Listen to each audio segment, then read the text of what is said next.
I'm from the Same place as trap music, this that first react music. They can't hold me back, I'm feeling good cause I'm black music. Can't nobody touch.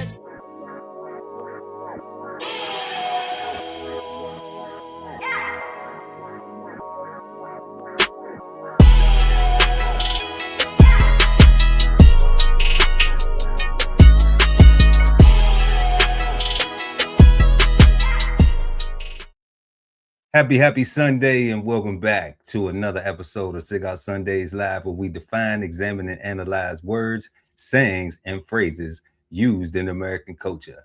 And tonight, we will be smoking on wisdom.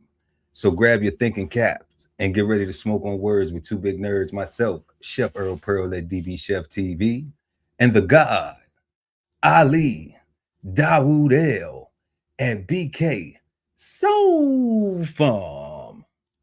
And we are the Cigarden Panel. Peace, God. How you feeling? Peace, God. Yeah, I'm feeling pretty good, man. I feel productive. I feel a little worn out, but that's part of the productivity, right? Like you got to get to your rest day so that you can recover and be better the next day, right? So I'm here for it, man. I'm in it to win it. How about you? Ain't it, man? You know, God, always blessed to see another day, to have breath, like you said. Getting that rest, and you know, so you can try to be in it to win it, doing what you can and get stuff done. Man, just being thankful as always, and realizing something new, realizing that you could actually not do anything to a person, to individuals, and they would absolutely want the same experience that you may have had with somebody else that wasn't as positive, instead of trying to have a new positive experience. Lazy.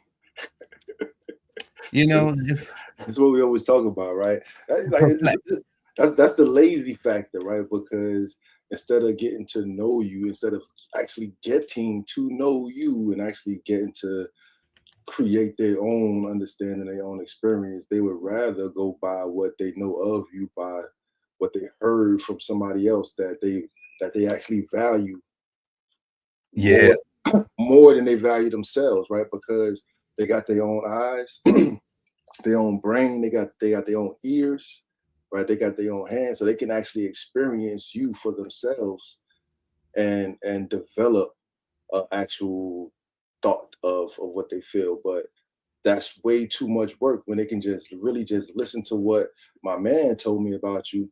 And it's like, oh, okay, that's how that dude is. All right, so when I approach him, I need to approach him on his left because he's weak on his left.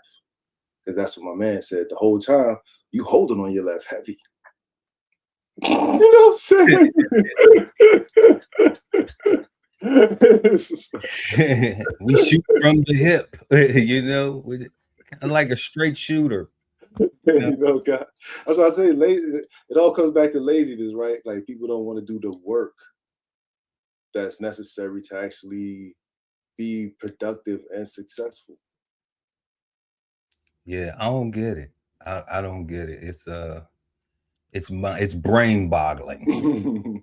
It is brain boggling for real. But you know, something for everybody else's brain to be boggled and actually get some real nourishment. Head on over to www.bksoulfarm.com and pick up your copy of 1016 160 Self-Sustainability by that brother right there, the guy Ali Dawood L and BK Soul Farm. Link is in the description.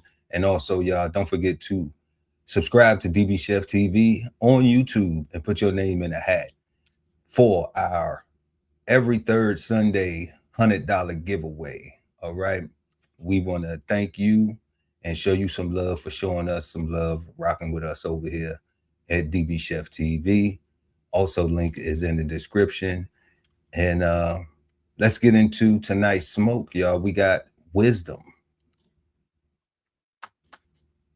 So, oh, you know what? I forgot to say. You know, we got DBCHEFTV merch and we got BK Soul Farm merch too. Links in the description. And like we always say, if money's tight, it's all right. They can do something free and we still gonna love them if they do what, God? They'll smash that like. That's all you got to do. smash the like button. We appreciate y'all. We love y'all for that. Let's get to this smoke. We got wisdom, y'all, and we got 5 questions for today. We got, what do you think of when you hear the word wisdom? That is our house question. Let us know in the chat or in the comment section below, depending on when you're watching the show. What role does wisdom play in choosing friends, partners, and relationships? Third, how do you tell the difference between wisdom and something that sounds good? Fourth, can a negative experience teach more wisdom than a positive one? And fifth and final, last but never least, is the word wisdom bad, good, or misunderstood? And you know what you got to do. You got to stick around to the end of the show for the cigar panel to let y'all know. And we want to know too from you all. So let us know, like we always say, in the live chat or in the comment section below. And we're gonna put the link up, y'all, so that way if you want to join in the conversation, the link will be pinned right there in the chat. So you can just hit that link and come on up and talk to us. We want to know and exchange insights and get your perspectives. So let's get to our first question. What do you think of when you hear the word wisdom? The God Ali Dawudel at BK Soul Farm. Peace, God. Peace, God. So the very first thing I think of when I hear wisdom is a very older person, gray hair, that done lived a lot of life and had a lot of experiences and cognizant of who they were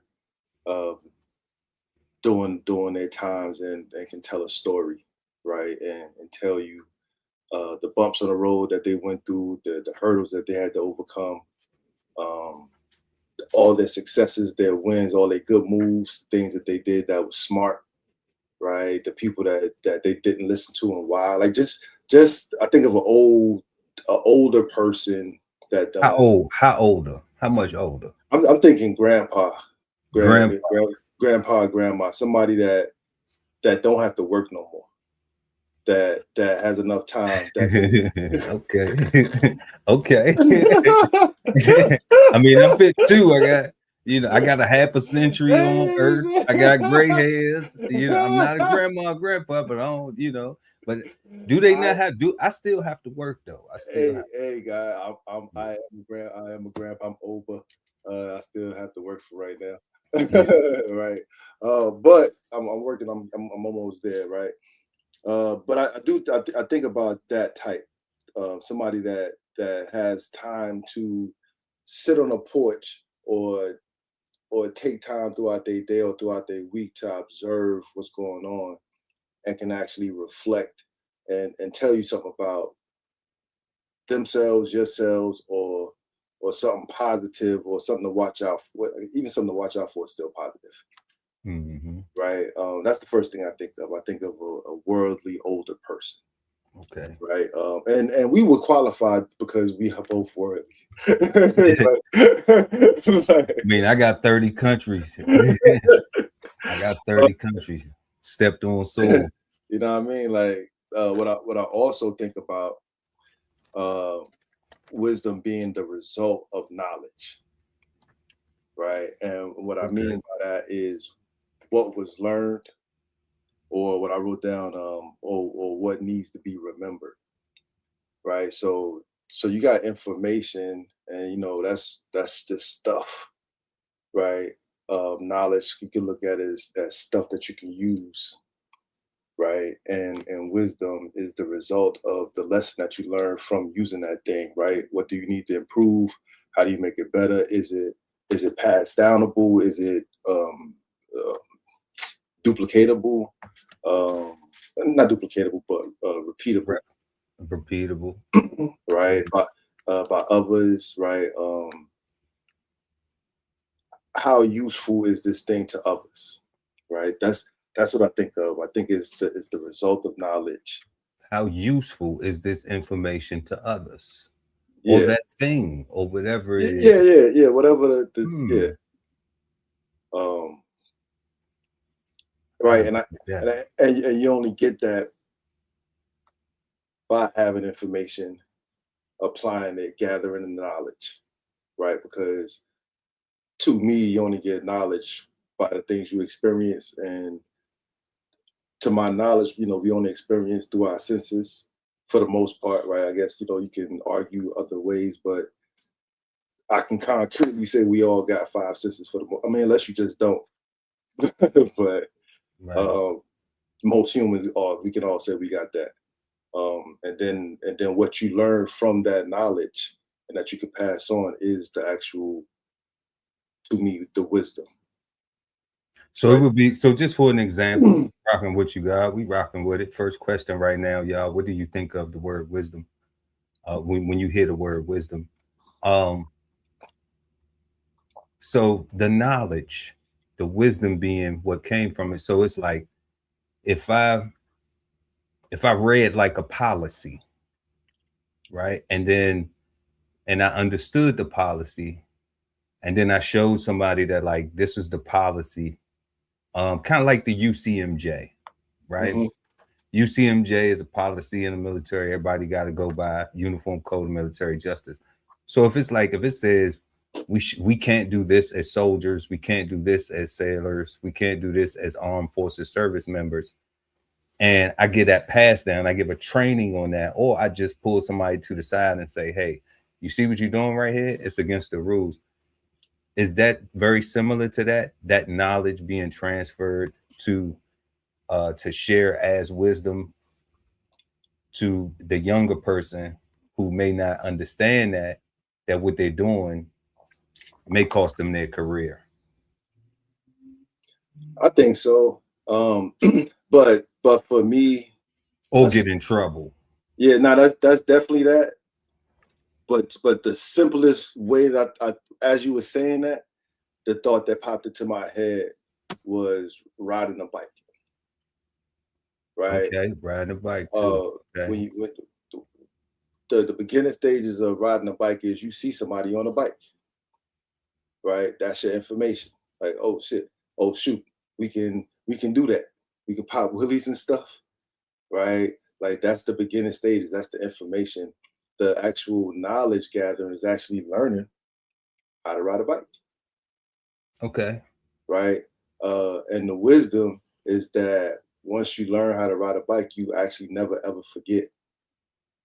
Right. And you can actually tell somebody that to pass that on. So when you see somebody else or somebody else sees you on your bicycle and they want to learn how to ride a bike and do all the cool things you want to do that you know how to do, you can actually properly inform them that it's going to take some work. It's going to take some time.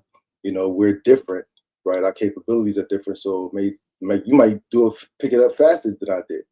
But I can promise, once you learn how to ride a bike, you will never ever forget. No matter how, no matter if you learn how to ride a bike today and don't ride a bike again for another 20 years, when you get on that bike, you will know how to ride a bike. Yeah, you can't pop wheelies no more though. You can't pop a wheelies. You might kill yourself. Yeah, you can't pop wheelies no more. And jump off the curb and ride on the pegs and all that stuff and do endos and I used to ride bicycles. I used to ride bicycles. But you don't have to walk. Right. And that's the thing. Of course not. You can actually learn. So that's how I look at the wisdom, right? As the information. I see somebody on a bike, I actually learn how to ride a bike. And the fact that I'm never gonna ever forget how to ride a bike is almost impossible.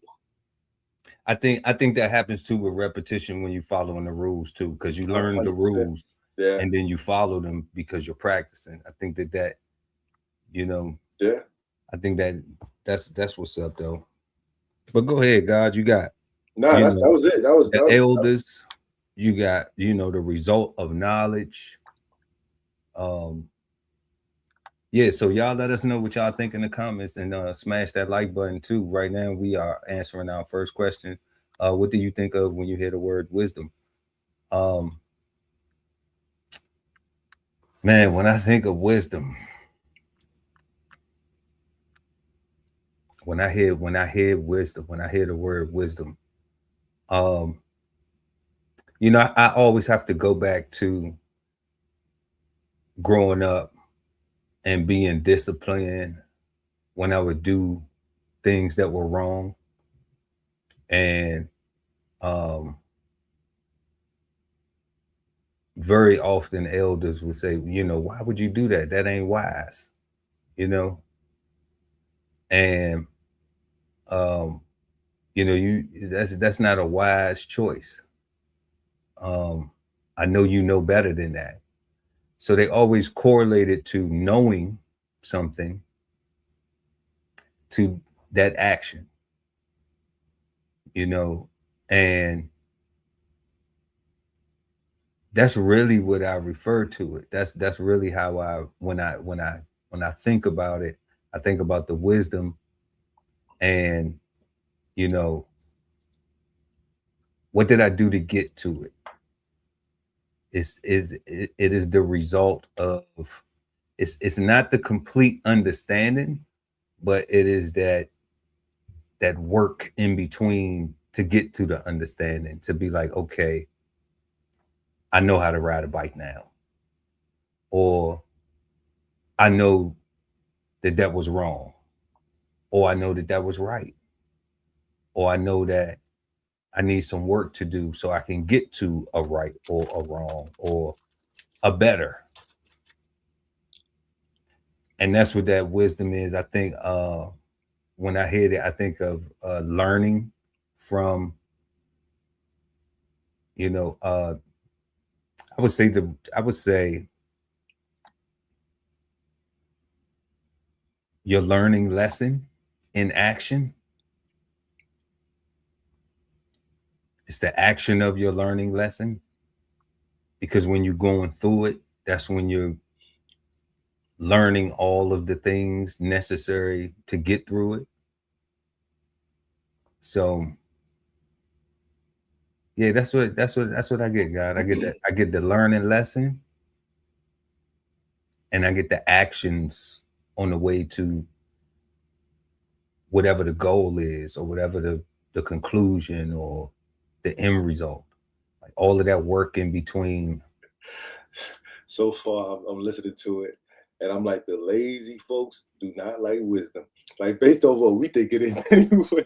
Yeah, you know, it's our meaning. Like we always say, we don't know until we go to the definition. I'm listening to you. I'm listening to myself. I'm like, man, like everything we kind of saying, like it takes a lot. Like, because everything you saying, like you got to be cognizant that you're actually doing an action. Why are you doing an action? The intent behind why you're doing this thing, like your overall goal. Like this is a whole lot of thinking involved to make sure that it's right, and which is only natural and normal if you want to actually succeed. You actually Not really. Remember we was talking about, remember how we became the weirdos? Yeah, that's right. It's not normal. We are the weirdos because we don't antagonize. You know what I'm saying? I wouldn't want the same experience. If I thought you had a negative experience with somebody, I wouldn't want that experience with you at all. You know what I'm saying? At That all. wouldn't mean that I would come to you in fear. You know what I'm saying? But I wouldn't want that experience with you. I would not try to invoke that or provoke that. You know, God, like I wouldn't. Like, for what? You know, if it's just the type of person I am, like I mind my business, I leave people alone, right? Like, thanks. Right. But if I want a problem with you, though, I'm from the school where I'm gonna walk up to you and say, hey, I got a problem with you, or hey, you know, can we talk? Because I want to talk to you. I just want to have a conversation with you. You know, like I'm not a band, you know. So like I'm nobody's ninja, you know, I'm nobody's real ninja, I'm nobody's fake ninja, I'm nobody's street ninja, and I'm definitely nobody's BA ninja. You know what I'm saying? I ain't none of that. I'm a man. And a man ain't no coward, you know? And I see people I wonder where the wisdom is, because I see people doing cowardly stuff and encouraging their children to do cowardly stuff too. Like that's what's wild to me. It's like, you know, like where is the wisdom of, but like you just said, God, like that's too much work. It's easy for me to believe somebody else, right? And not do no thinking for myself, you know, and just go with that. And then if that gets you the same result, then what? Then you believe them? But you brought the same BS that they brought to have the interaction. You didn't even come with no kindness, with no, you know what I'm saying? You didn't even say, you know what? Oh man, God, you just said, like, that's crazy. You just said, you know, they don't want to do no thinking for themselves. What I'm supposed to do, believe them. Yo, thinking and believing are the same exact things. They just making a choice. They to, just making to, a choice. to do one and not the other, right? Mm-hmm. What they really need to do instead of thinking is actually observe, right? Is actually like do the work. Like forget about the thinking. Like actually use the tools, right? And let the brain process what they see and what they hear. The problem is, in those situations, people ain't see and hear nothing. They just going off of somebody's word. Correct. And everything that they've seen or may have seen doesn't add up to that. So it's like, so then that's stupid. Why would you want to try to, you know, why would you want to try to get that? But that's why I said, like, people do this right now. Wisdom is at an all-time low because people will do sucker-ish and try to make your reaction the problem. Yeah. You know, and not hold themselves accountable for their initial wrong. You know, and that's horrible. That, you know, it's horrible that now you have to be a weirdo for pointing out like you was wrong in the first place. You know, you literally got to stoop to their level. Right, and then you stoop to their level. Like now they evicted. Like you literally got to stoop to their level just so they can, so you can make them understand that they was wrong and now right. they victim. So you would show a person, you would say, okay, well, you've been wrong. All right. So let me make myself wrong too. All right. Let me make myself wrong too. Even accidentally. All right. Because now this is wisdom. Okay, well, maybe I don't know why this happened, but in thinking about, you know better, right? Maybe this happened because now I'm wrong too, but let me show you how but now let me exemplify that I can correct the wrong. But you can do that, and then some people, they show you that they wanted to be wrong in the first place. Only they didn't care about, you know what I'm saying? And that's why I'd be like, damn, you know, you don't come back from that if a person has just been kind and helpful, and then you have no logical explanation for why you needed to be rude and disrespectful. And then when they gave you back, when they showed you the same type of love, they said, okay, well, I'm showing you positive love. All right. But you come negative. So now they come negative. And then what happens? Now what? Now, but then they be like, you know what? Sincerely, don't nothing need to be negative for real. Like it can go back to where it was, you know. But then you have the other party where, like, now they get their friends to try to get a negative. You know what I'm saying? It's like, you know, it's like, man, if you really want smoke, just knock on my front door. You know, say that, man. Like real, like don't do no sucker type stuff, man. You know, way too easy. Like it's more peaceful ways to interact with people, you know. And I can't imagine living somewhere with my children and that's the type of example that I'm setting for my children, you know. And I don't need children to know what type of example I was set because I was a child myself and I was around examples that I don't follow today that were set by some of the adults around me. Correct. you know. But that's what I think of when I hear the word wisdom. So y'all let us know what y'all think when you hear the word wisdom. If you want to come up and let us know, the link is in the chat, y'all. So we're gonna go ahead and jump into the definition for wisdom. Let's go ahead and bring this up on the screen. And man, we got wisdom. It is given to us in the noun form in two types of nouns. So we have wisdom, 1A, ability to discern inequalities and relationships, insight, like we exchange here on Cigar Sundays, insights. B, good sense, judgment. Use your good sense. You know, I remember Granddad saying, he ain't got no good sense.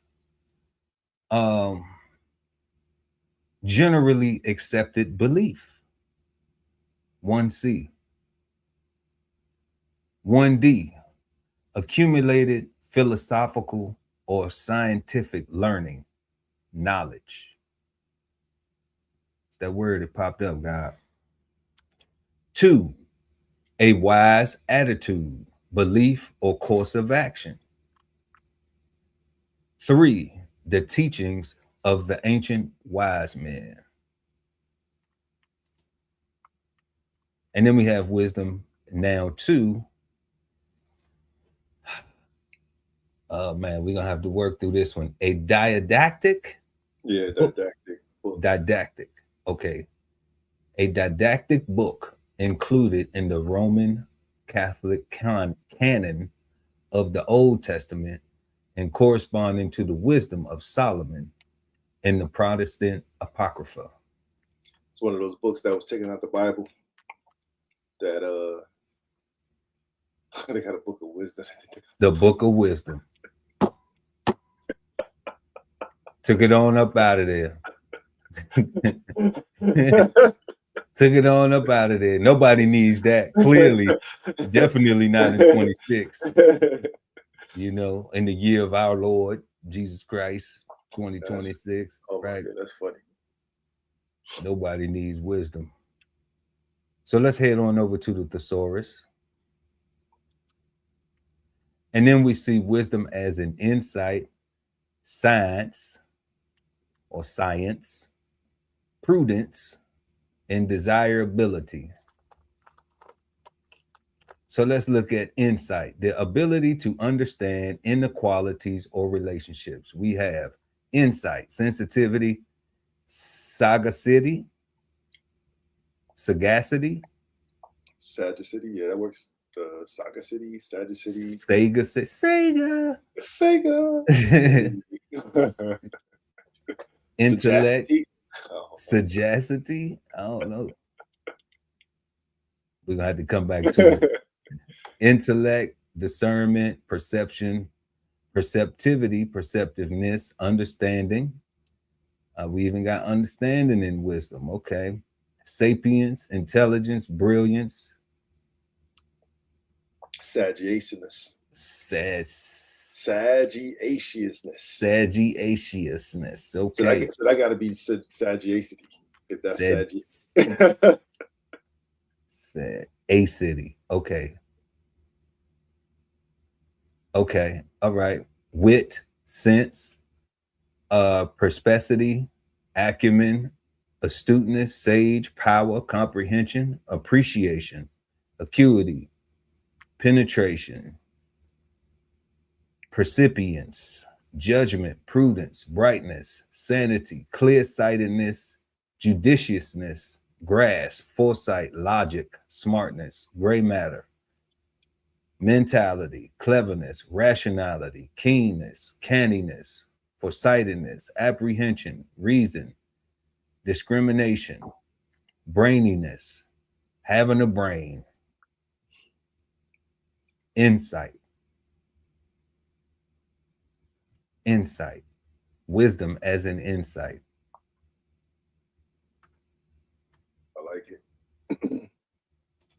Then we have wisdom as in science, a body of facts learned by study or experience. Science, knowledge, expertise, law, information, data, evidence, facts, awareness, news, intelligence, literacy, learning, know. I know what I know now. Acquaintance, scholarship. I got the low on the skinny. Erudition. Yep. Okay. Lowdown. I got the lowdown on the skinny. Got the dope. The dope. That's dope. Okay. Familiarity and the know-how. Okay. Then we have wisdom as in prudence, the ability to make intelligent decisions, especially in everyday matters. Prudence, sense, wit, intelligence, discretion, insight, policy, brains, common sense, gumption, horse sense, sensibleness, level-headedness, logicality, judgment. What's that? Nous? Noose. Let's go with now. Sound like noose. Yeah, I want to go. I think you need an E in it for it to be a noose. I don't know. I don't even, that's not even a word I won't even know how to say. Okay. Caution. Hey. Discreetness. Logicalness. Foresight. Practically. Sagacity. Is that where we going with that one? Yeah. All right. Rationality. Foresightedness. Discernment. Farsightedness. Gray matter. Street smarts. Acumen. Shrewdness. I said it earlier.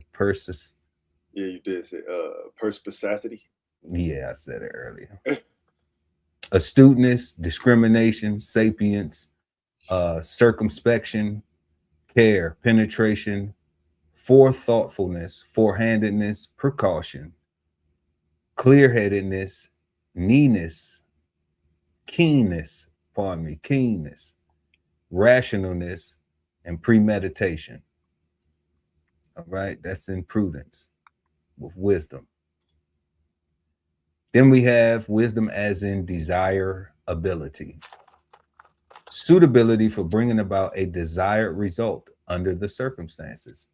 Desirability, judiciousness, expediency, prudence, feasibility, advisability, advantageousness, expedience, desirableness, usefulness, practicality, advisableness, profitability, timeliness, beneficialness, opportuneness, and seasonableness.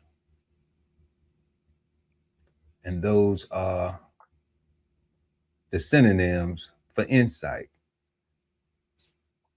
For wisdom. We got insight, science, prudence, and desirability. Any of these you want to tackle?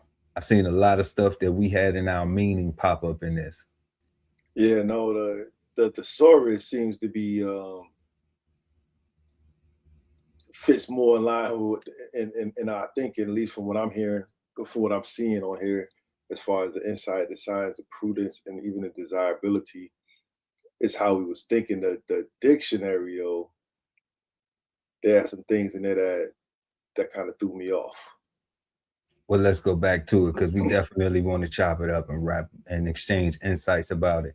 So we got wisdom, ability to discern inequalities and relationship, insight, good sense, generally accepted belief, accumulated philosophical or scientific learning, knowledge, a wise attitude, belief, or course of action, the teachings of ancient wise men, and a book that never made the Bible.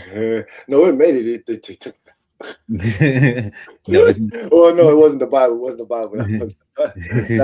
That was a different book. Yeah. Now, so I'm looking at this generally accepted belief, and that when I saw that, it made me think about just your scenario of why would they go by what somebody else said instead of formulating their own judgment based off what they see and having good sense, right? And the fact that that's there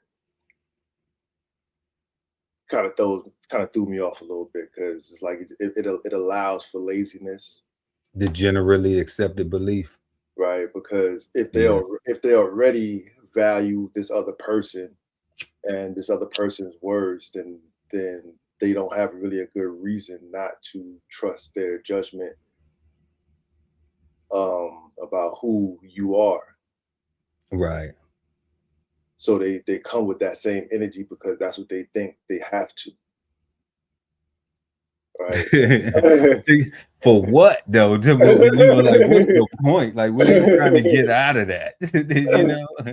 Like, because if you want to fight me, if you're looking for a fight, then just step to me and just say, I want to fight you. Right? Yeah. So that be throwing me off too, right? Because to us, it definitely be on some old, it gotta be, you want to fight me. But to them, they be on some old chud the build, I'm just out here expressing myself type stuff. It's like, but you breaking the rules. Like, you completely breaking the rules. So like, that's why he's still locked up, right? Yeah. Broke the rules. But that's why he got copycats and all the Charlie Kirks of the world with the copycats, and people are acting like they want to fight to natural people, but in normal society, that is them just expressing themselves.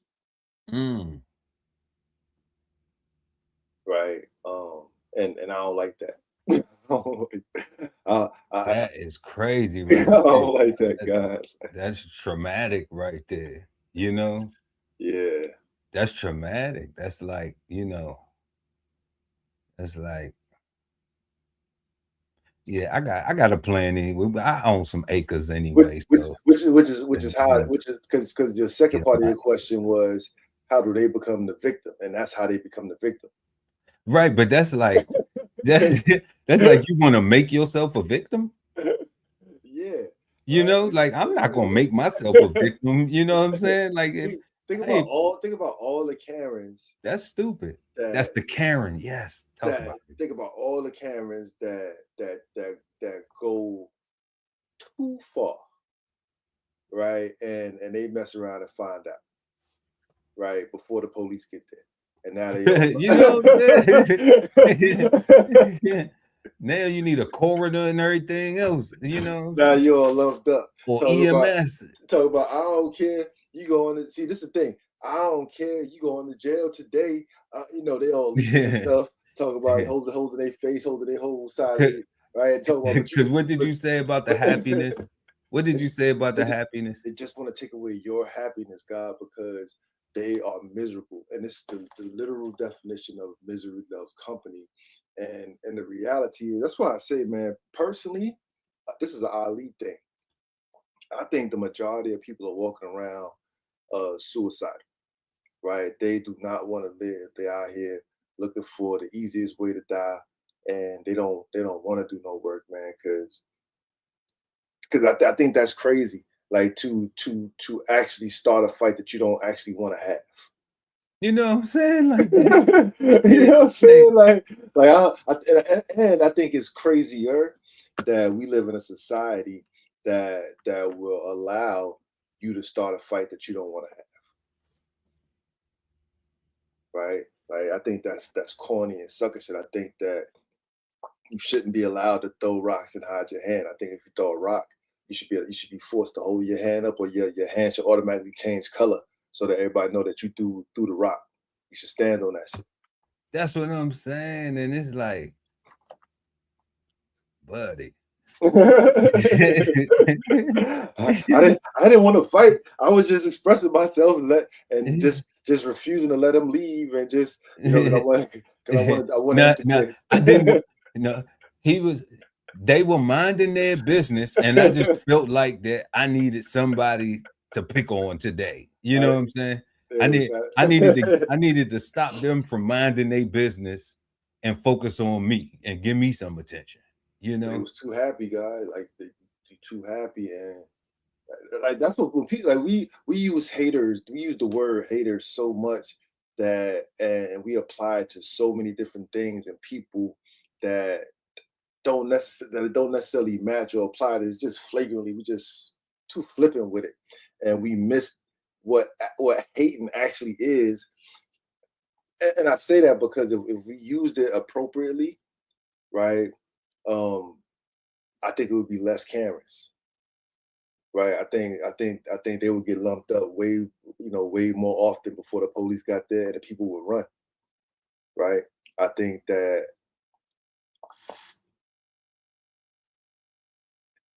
if the U's and I's were allowed to proliferate and take over, there'd be a lot less Karens, there'd be a lot less people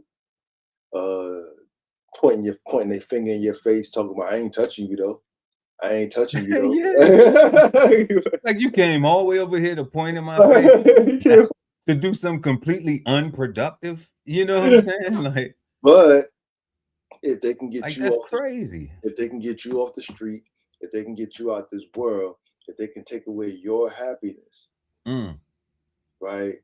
Then their day was productive because they woke up with the thought of making somebody else's life miserable.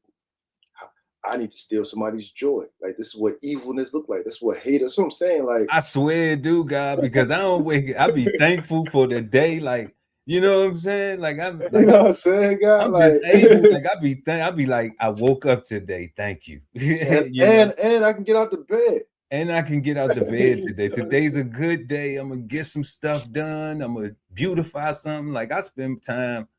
In my youth, I was destructive. So that's why like people to be like, think there's this stigma like, oh, you joined the Coast Guard. And I always say to certain people, like, why I joined the Coast Guard, because I wanted to save lives. I already had enough war, before. And if we were, in a combat, situation, then I signed up, because we had 9/11, we had Iraq, we had a lot of stuff where, we got deployed and had stuff going on. So it's like, but I signed up for that though. But the majority of it was helping people, and when you look back at when you reflect on the knowledge and look at how you got there, and you had that choice that day, me and Nana V sitting there like, what you gonna do? Okay, because mama wasn't accepting no more crack money.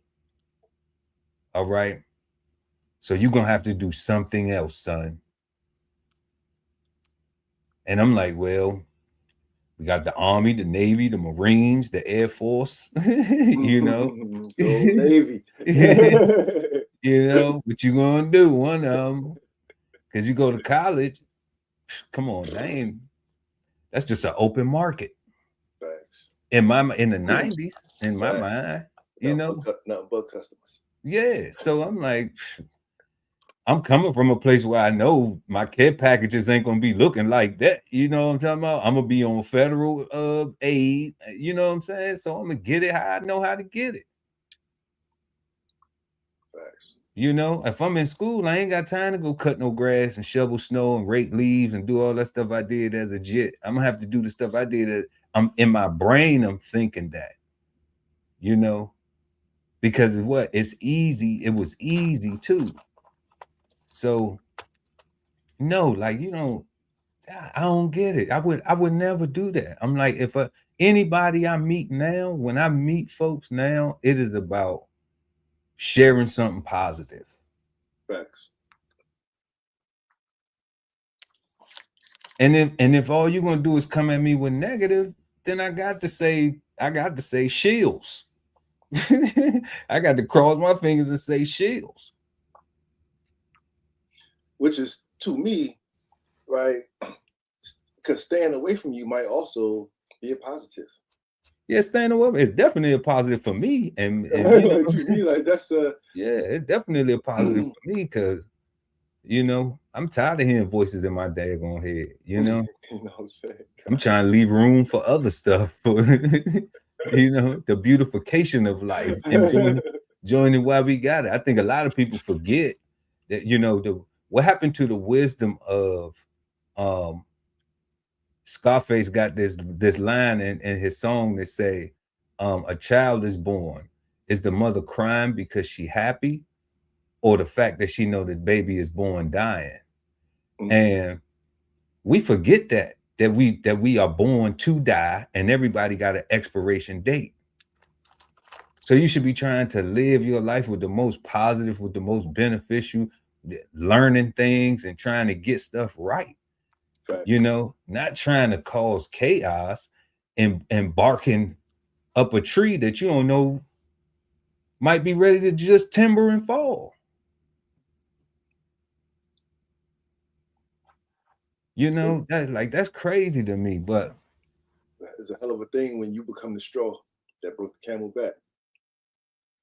You know. But yeah, y'all let us know what y'all think about the definition of the word wisdom. We're gonna go ahead and move on to our second question of tonight. What role does wisdom play in choosing friends, partners, and relationships?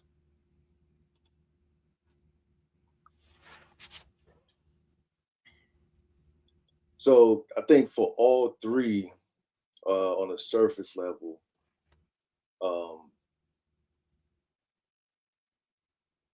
what it is that what is it that you want? What are you looking for from a friend, a partner, or out of this relationship?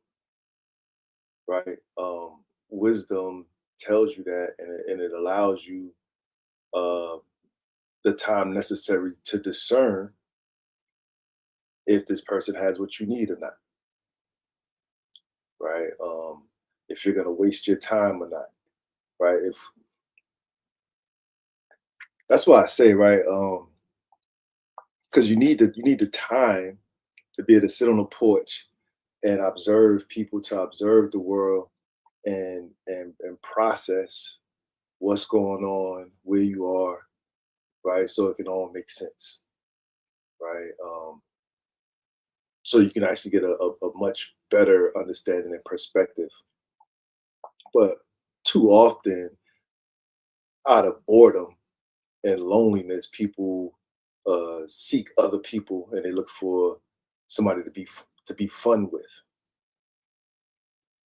right? And that's fine if that's what they are looking for. But too often we're not being honest with ourselves totally, and we only scratch our surface itch, and we don't actually go to that level, to the bone where it's actually itching at, right? And you gotta get on that wall and actually do that thing, because it's really up in there.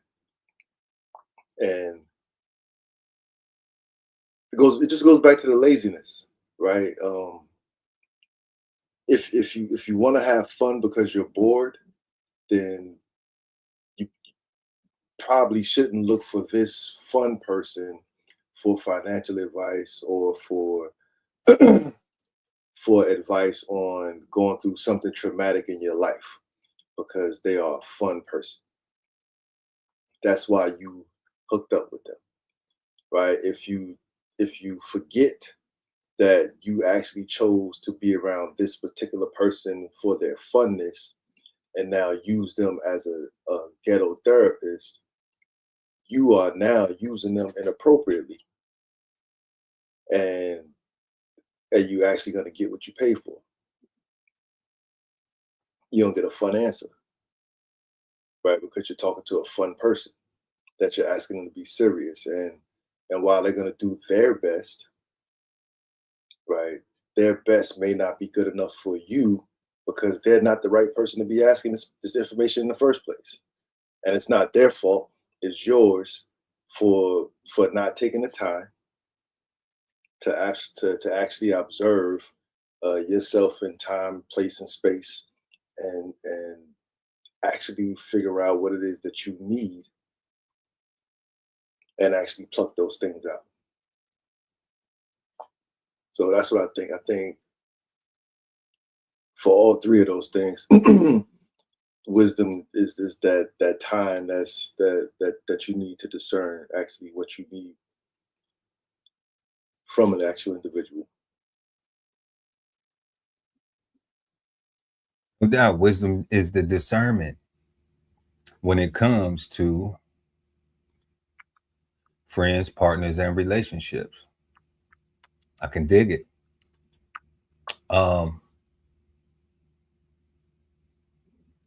Man, like I think it's that too. I think it's, you know, like I really do. Like I was, my word was that discernment that I was leaning towards as well. But just to say, you know, that final, the reasons, we'll go with the reasons from the knowledge that you had in your past. You know, like you used a really good example when you said asking someone who's a fun person. I've had an experience, and I always be sharing life experience. I had an experience with somebody, and they told me I was too serious. So I was like, that's crazy. Like, you know, because when we smoking and joking, I'm not too serious. I'm fun, man. Yeah, I'm fun then when we having a little taste carrying on, you know, but I'm just like, but I guess in that particular interaction, you know, in that engagement, you know, they said that I was too serious. They didn't want to work with me in that capacity because they said that I was too serious about it. I thought that it was just my passion radiating and wanting to be the, you know, the best version of myself in that environment, because I wasn't trying to take over anything. You know, that never was, I never presented anything that appeared for me to take over, you know. But I was sharing my factual knowledge, you know. I was sharing my wisdom. Not even your opinions. You wasn't Yeah, I wasn't. wasn't even thinking out loud, guy. You was Yeah, it was an opinion. It was I had this experience, you know, and this is the path that I think if we take this, then you won't have that experience. Correct. You know, because it was something that I actually dealt with. It was something that I actually troubleshooted and worked on and studied, and you know, and something that you actually know. Yeah, like I learned it. I learned it. Yeah, that's what I'm saying. Like, you know, like. So I definitely think that that it's all of those things, even when it comes to like when we say relationships, that was broad, but we had partner up there. Like even with my wife, I never. And let me say this: I did compare my wife to exes, you know, and you know, and the thing that I compare, because so many people be like, you shouldn't compare, you shouldn't do this, and I'm like, I had to, because I had to make sure that she was everything that wasn't. Yeah, you know, I had to make sure that and it wasn't like putting her through a series of tests or nothing foolish like that. It was actually going through, living, experiencing things, seeing her, how she reacts to things, seeing her, you know, because a lot of the situations were never the same because they're different people. Plus, when I grow, I know that I wasn't perfect in those relationships. I had things I needed to do too to be better. So I didn't get with my wife and bring that stuff with me. Correct. You know, so that was wisdom from that. And then like you said, that discernment, you know, the reason why I haven't had them problems, or those things that I felt, you know, caused problems or that were problems. It wasn't even a feeling. Like they made me feel bad, but yeah, they caused problems, even my own actions. So and then when it come to friends, it's like you know, like when you spend a half a century on this planet, like you definitely know the difference between like who friends and who's just associates, who you cool with, you know. Um, and I mean, even though definitively friends and associates are the same thing, according to the definition, because we did a show on friends. Y'all go check that out. Correct. Um, Learn something that day. but the way that we socially refer to it, right, as just like, oh, I'm just cool with them. I don't funk with them like that. You know what I'm saying? But they cool. I'm just cool with them. Or like, that's just a coworker, right? That's just an associate. That's just this, or that's just that. But then they like, well, that's my friend. Somebody I'm willing to believe, even if they wrong, and I'm ready to go be wrong with them. Let's all just go jump off the bridge. So through those experiences, it made me develop shields. It made me go back to kids, like, shields. like nah, like you said, sitting and observing and watching, I've come to not pass judgment on people, even if I get a bad vibe initially, because I know I be tripping sometimes. The bad vibe might have been mine. It might have been me, right? But when I see people do when I see them do stuff, now it's like, oh nah, I won't tripping. I wasn't tripping. That's no. That's you definitely somebody I don't want to be around. You definitely somebody that the vibe was right. The energy field was like, this person ain't right here. They shady, they sneaky, they shysty. They don't have no integrity about themselves. And you'll get that vibe, but then you just be like, I might be tripping. I'm because I got too much integrity. I'm not committing no crime, so I don't have no reason to lie on nobody. So you're gonna get that energy from me because I'm gonna be truthful with you. I'm gonna be honest with you. I'm gonna be so honest with you that you might not like it. And I'm not giving you no thoughts about it. I'm just talking about your actions. Because I could talk about mine. If I could tell on myself, then I could tell on you too. Especially if ain't nobody going to jail. I ain't in the street, so I ain't got no street code. And I ain't worried about what nobody think, because don't nobody pay my bills.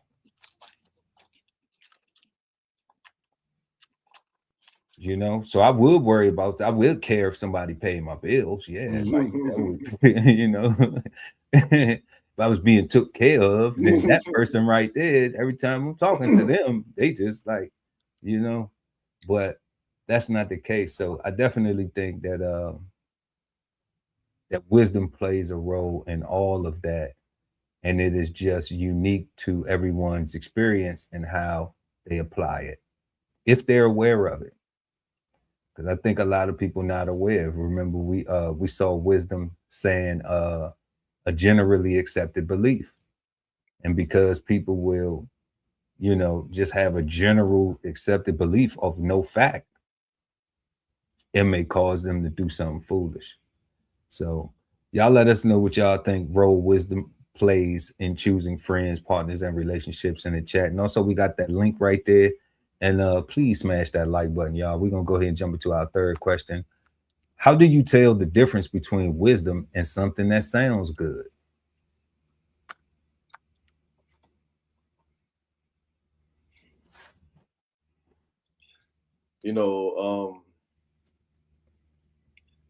It goes back to the last question, actually.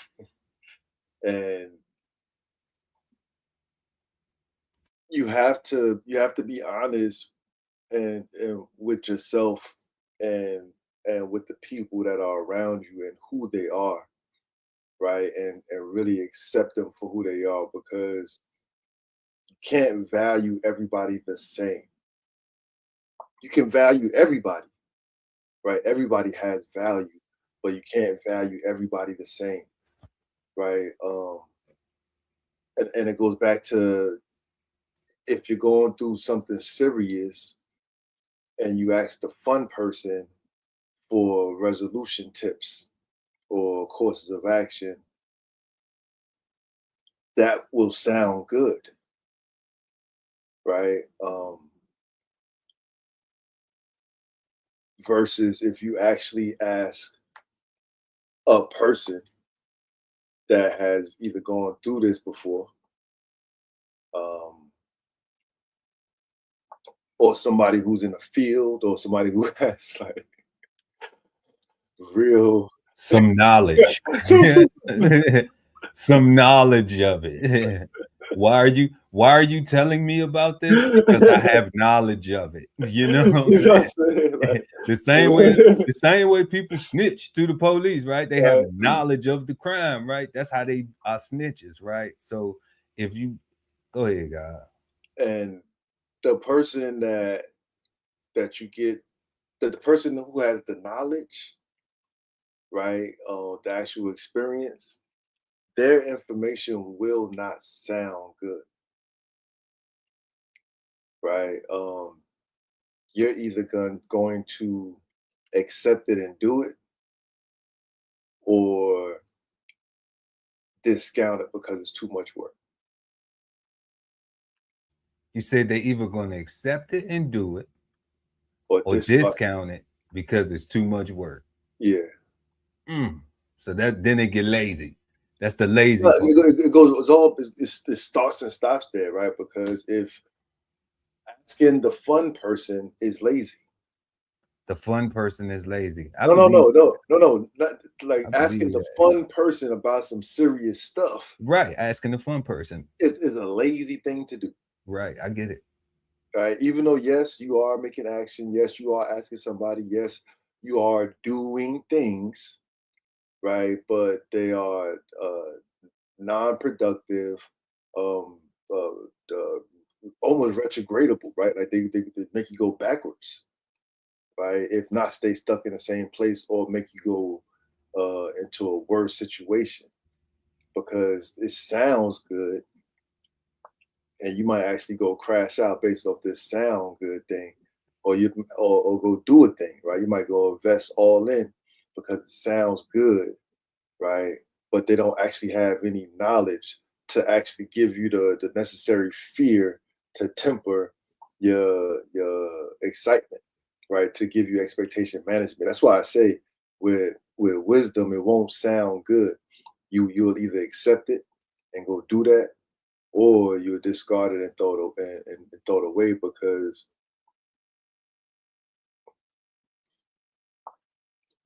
it's gonna hit different, right? Somebody, you go into your math teacher about a math problem, or going to your economics professor about your budget, you're gonna get a much different answer than going to your art teacher about your budget. You never know if the art teacher drive a Mercedes. That's true. I just thought about that. You might go ask the art teacher first, and before you go ask.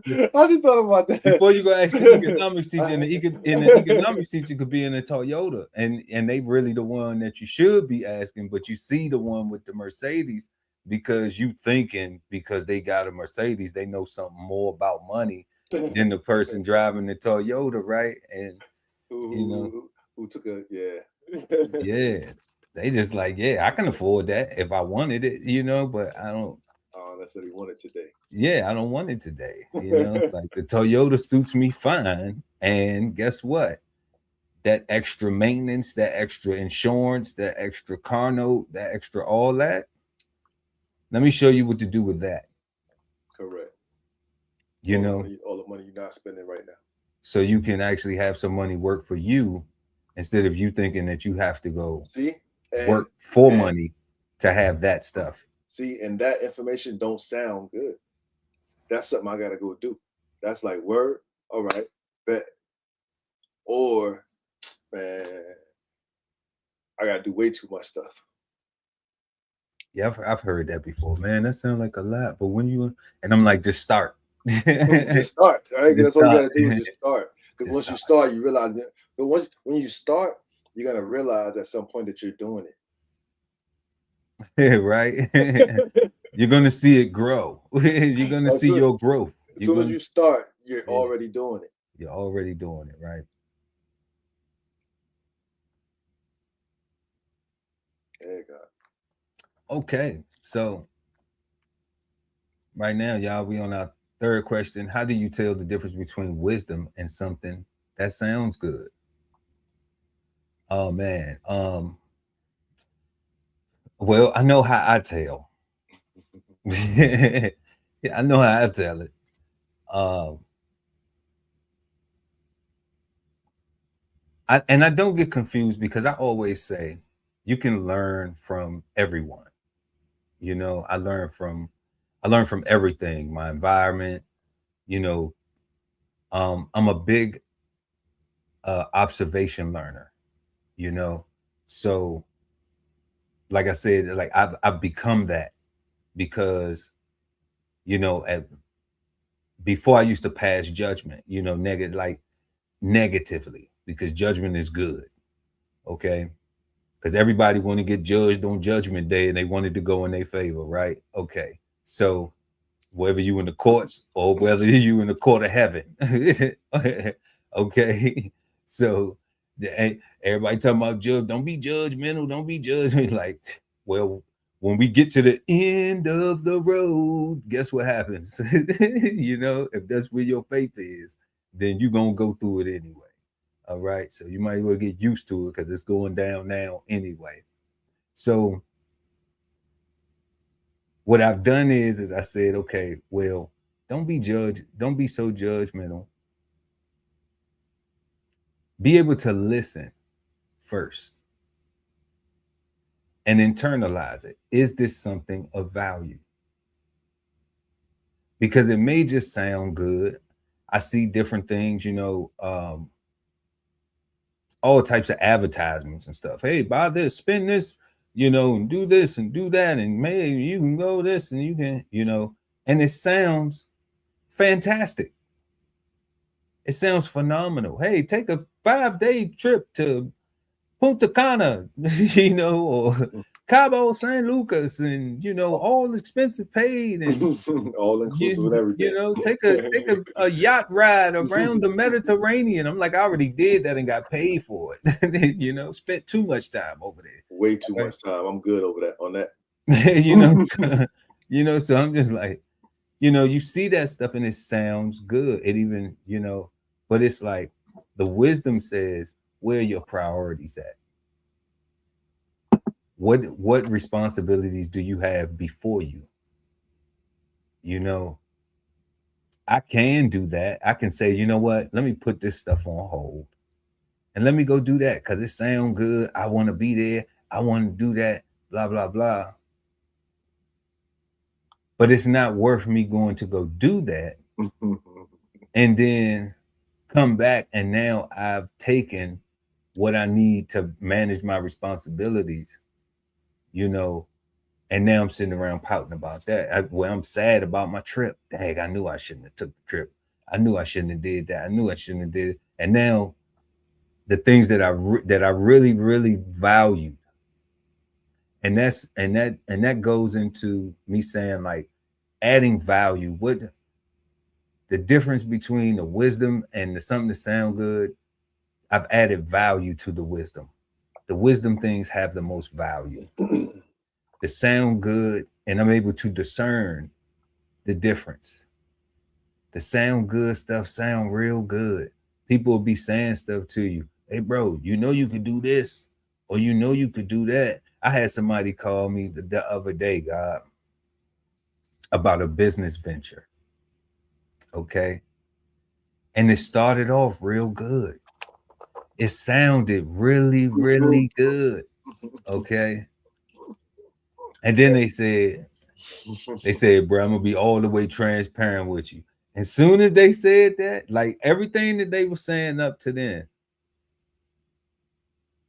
the wisdom kicked in. And I had to communicate with them, you know, I'm not interested, bro. I'm not interested in that. You know, you want temporary, you want a shortcut, you want a temporary win. I'm looking for long-term wins, and especially when it comes to my money, because guess what? Like we don't have to be on short-term wins. We don't have to be on that.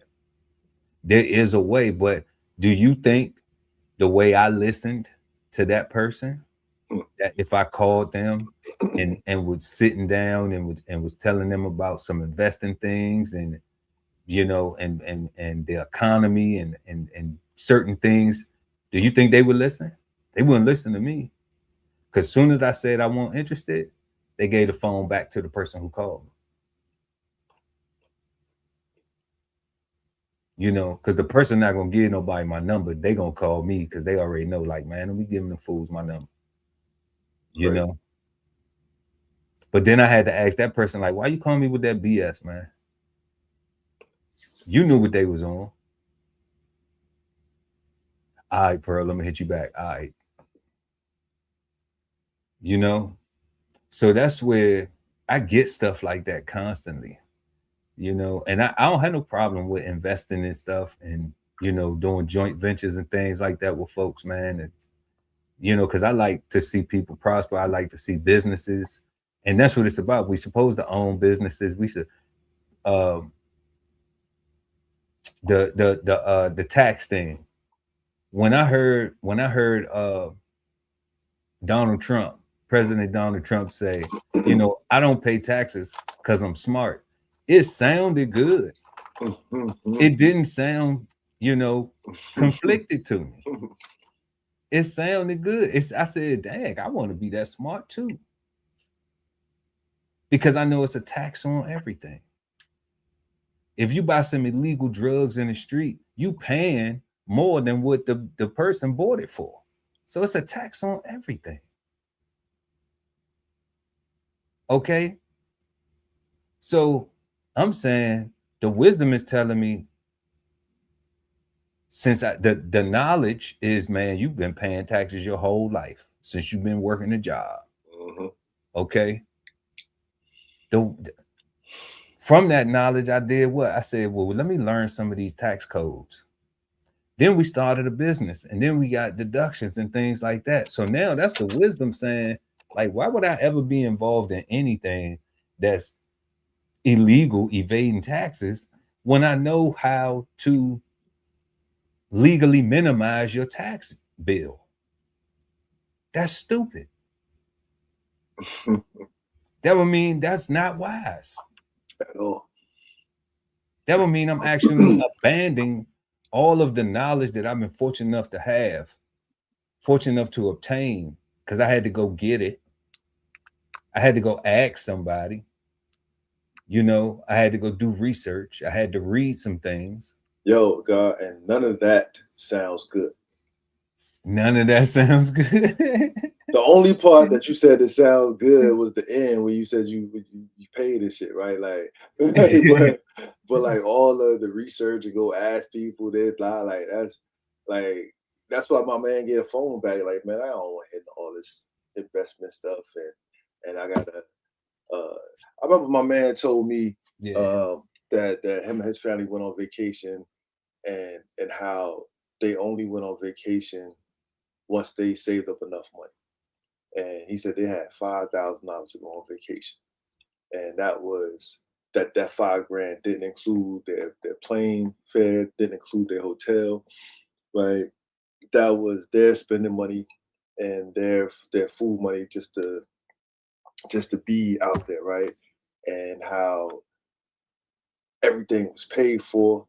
When he told me that, I started thinking about all the vacations I went on as a child and all the people I know that gone on vacations, and how what you said, they regret the vacation because they robbed Peter to pay Paul in order to have some fun that they couldn't afford, right? So they took a long time paying off that fund, so that fund became less desirable where it is. My man said that him and his wife didn't go to restaurants, didn't go to the movies, they didn't spend no money. Like they actually sat down and made a plan and a decision, like a whole decision They to made a what? They had a plan and a decision what? to that they both they like they was all peanut butter and jelly sandwiches type things for lunch.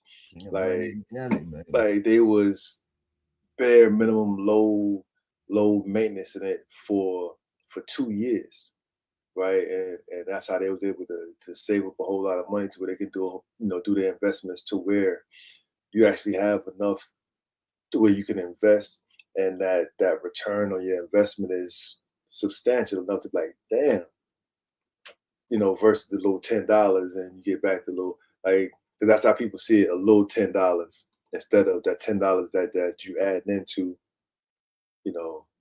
that's creating a bigger fund or whatever. But what that taught me was, if I can't pay off that whole vacation, if I can't afford it, I can't go, right? Because I don't want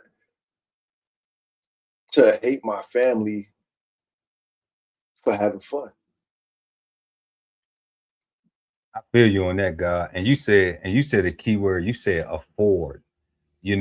Something that sounds good, and I hate that they do this, is they say affordable housing. I hate that they market it like that. Yeah. Because that is such a disadvantage to homeowners when they think that they're getting something affordable, because they're limiting their thought process to making the payment every month. Correct. And not understanding, like, no, affordable is, can I take care of everything? The maintenance, the utilities, the taxes, because this stuff goes up constantly. And no realtor is telling you this when they trying to get their commission. No attorney is telling you this when you sitting down signing them closing papers. Nope. But everybody's getting their pay, they getting their little slice, and they know this information. Well, not all. I'm not going to put it on, because a realtor can be selling. You can be selling homes and live at home with your mom and daddy and never bought a house. Okay. Mm-hmm. But a lot of times most of the attorneys are homeowners. They know about the taxes. They know that they go up. They know about, home insurance goes up every year. They know that there's maintenance costs and things like that. If you don't have enough for your, if you where you can't call the landlord, there's a difference when you're an owner. When you renting, you can call landlord. Hey, this ain't working. You gotta come fix this. When you own, you are the landlord. So if you can't afford that, if you can't afford to be a landlord, then they should stop advertising that to people. And then we see them struggling to maintain, because now it's pride in a way. It's pride, like, damn. And I feel that, you know what I'm saying? I feel that way. It'd be like, it's pride, like, damn, I can't look like I'm losing, Instead of teaching, like, that's something that sound good, but my wisdom knows the difference, that that ain't, like, that ain't the move. Struggling ain't never the move. And my knowledge is coming from growing up, being set out, losing storage bins. Okay. Understanding that you could be in the street, understanding that, now we ain't, mama ain't, Nana V ain't never had us in the street. Okay.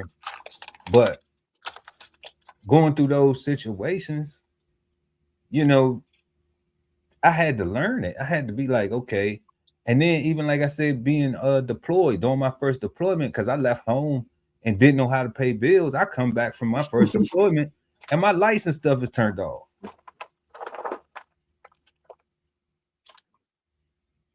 So I'm like, these things be sounding good, but you know, but wisdom definitely let me know that you know, Yo, the just dealer, because it sounds good, that don't mean it's it. yo, the car dealer told me that I was making my car note and my insurance with the same $300 payment. Right. And I was like, yo, I'm winning. And I was for that month. For that month, right? I came back from deployment. I had a car, but no insurance. I jumped on the road, and of course I wrecked. Cost me about $14,000 because when you don't have insurance, you get the bill. So they sent the bill to me. That's what happened. So listening to your story, I was like, yeah, you ain't never lied.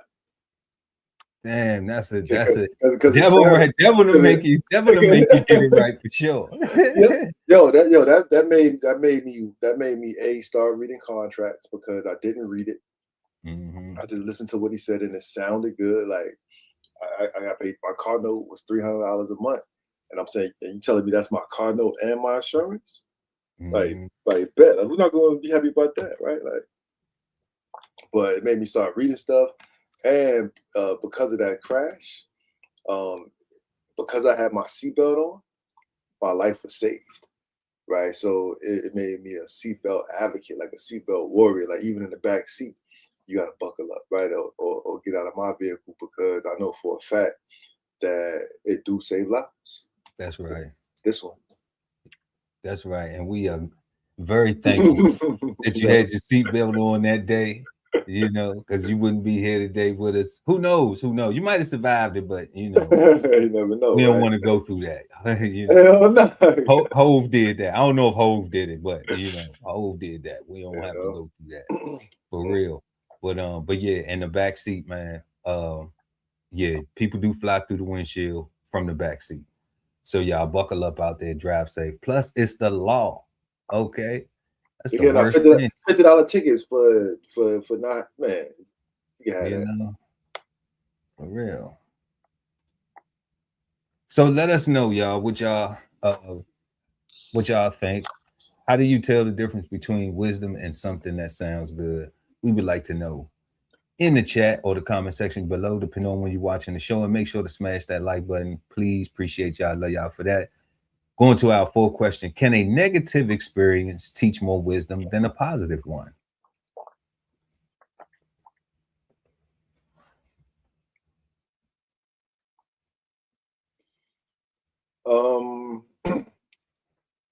Can it? Eventually, yes.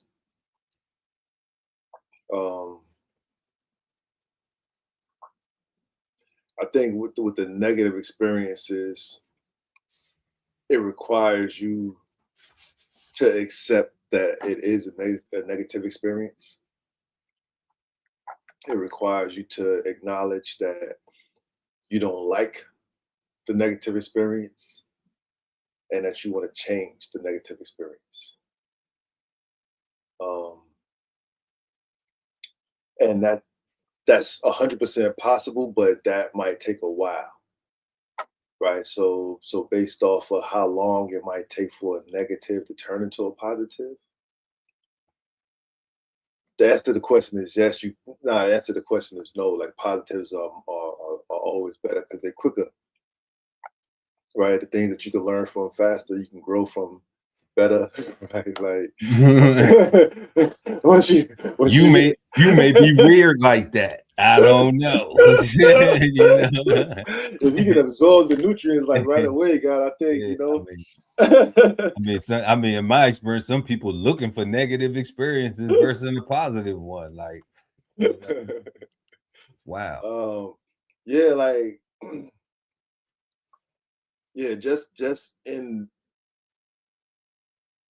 how long it takes, you know, to acknowledge the negative. I would say that a positive experiences are better, right? I think the negative lessons would be more impactful right? Because once you do acknowledge and accept and decide that you want to change, I think your worldview would change. I think it's more impactful, but because of how long it takes, I still think that the positive lesson is better for wisdom than the negative one, just for the simple fact of the length. But impact wise, I think negative ones you learn more from, because if once you go through all the steps, I want to emphasize that once you go through all the steps, like they're engraved in you, Okay. right? Like the positive ones come like a light bulb, but the negative ones, once they're learned, like they're engraved. Okay. Okay.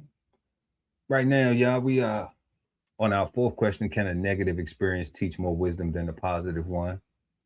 And the guy said the positive ones are preferred. Hell yeah. The negative ones, you know, they should be engraved. And my insight, you know, I think it just depends on the person. I really do. Because like I said, from my personal experience, I've seen people desire positive experiences, and I've seen people desire negative experiences, you know. And I don't know what benefit other than like intentionally doing something negative. You know, like I think like if you committing crime, then you know it should be purposeful. If you committing crime, like you're gonna be a criminal, if you're gonna sell, you know, illegal substances, you know, then like don't do it to pay child support or your rent money.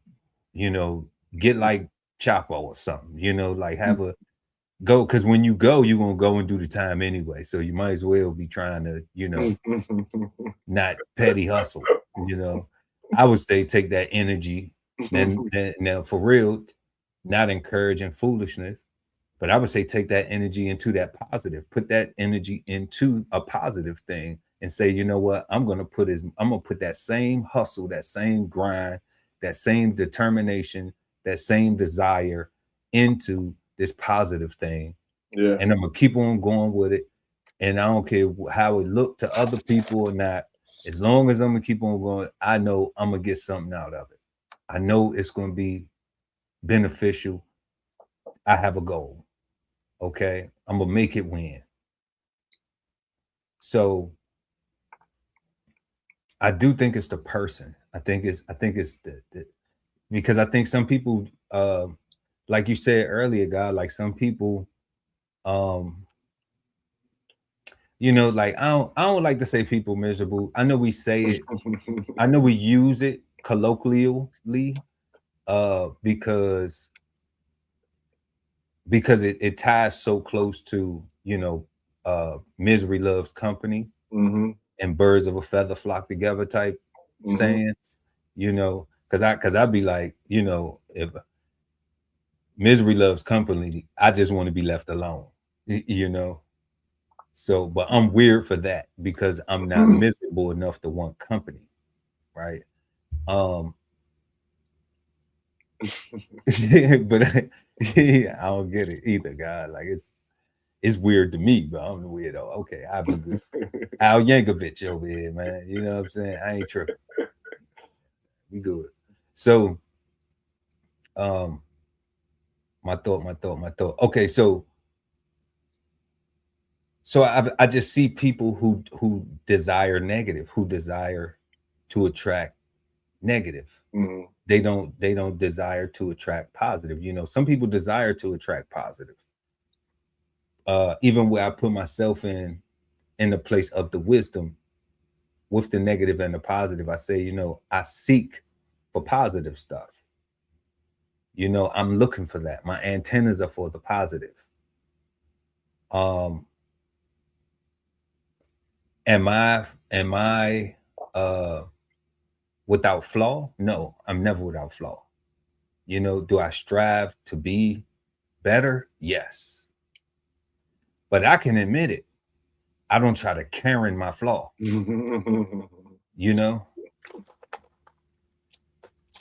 And I think because we have that, you know, and at first Karen was, you know, I guess a middle-aged white lady, or you know, but now I'm saying we got plenty of black Karens out here, you know, because Karenism became normal, right? It became normal to expose and to get in people's faces and mind other people's business. It became normal to put yourself in harm's way. It became normal to put yourself in harm's way, to antagonize, to put yourself in harm's way. This that Chud guy is that same. It's crazy. It's all Karenism, you know. And then if you call a black person, be like, "Oh, so you want to chud me, right?" Then now they offended, though. You know, they offended. Now they offended, and don't even have the knowledge to be able to understand that, like, hold themselves accountable, like, because they trying to chud you to understand the correlation, you know. Yeah, like in chud, that brother wasn't bothering nobody. He was at court for his child support thing, minding his business, right? Chud walk up, blah blah blah, boom boom boom. You in your yard, minding your business, doing your own thing. You know what I'm saying? like what? Like what? No, like what? You know? Yeah. Then you look like, okay, if somebody, you know, because in your mind, you like, okay, I guess somebody got something to say. So you give people an opportunity to say something. But it's, you know, it's nothing. It's bales of hay, it's tumbleweed quiet, you know. So it's just like, okay, how can I take you serious? Like, I can't even take you serious. I thought you wanted to fight or something, you know what I'm saying? So like they do, but just like with the Chud, they want to be the victim, right? So they out here starting fights that they want to be the victim of. They want to throw the punch, but they want to throw the punch, but they don't want to land nothing. They don't want to land it, but they don't want to land nothing. They just want to throw it. They want to swing and a miss, and so you could bob. Yeah. So you could bob, and then you could come back. Yeah. But you know what I'm saying? But you be like, you're not worth the swing. Yeah. Especially if you done been through it before and know that when you swing, you hit stuff. You know what I'm saying? So it's like, you know, like you don't know that. Like you don't know when I can accidentally swing and still hit. Yeah. You know, so. But they don't. But they don't. Big picture.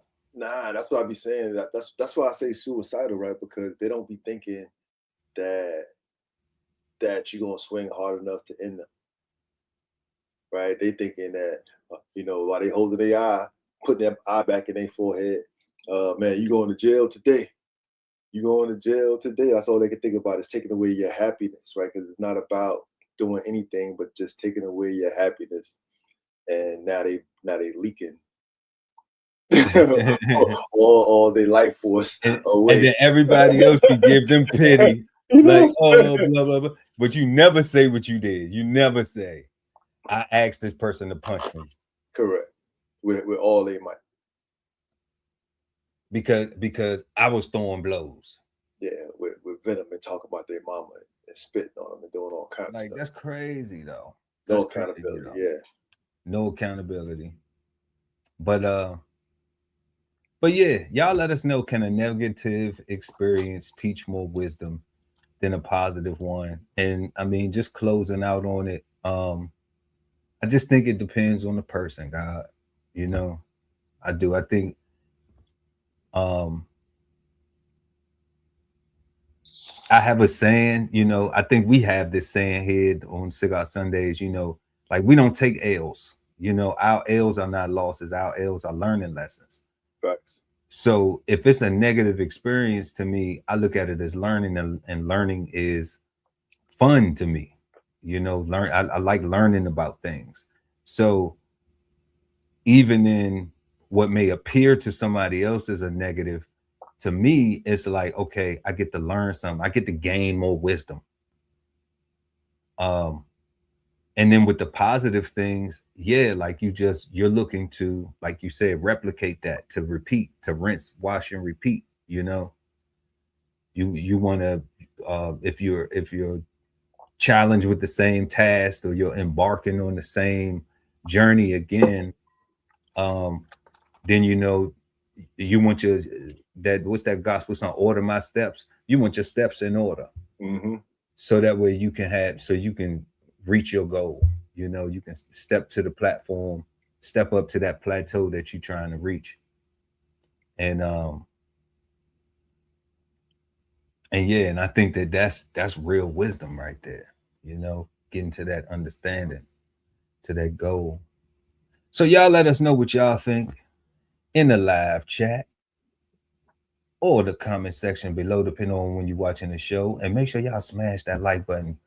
Pretty please, thank you, with sugar on top and a cherry and whipped cream and all that good stuff. However you want it on your cake. That's how we would like for the like. Thumbs up. All right. It helps us get this content in front of beautiful people like yourself and people who rocking with us.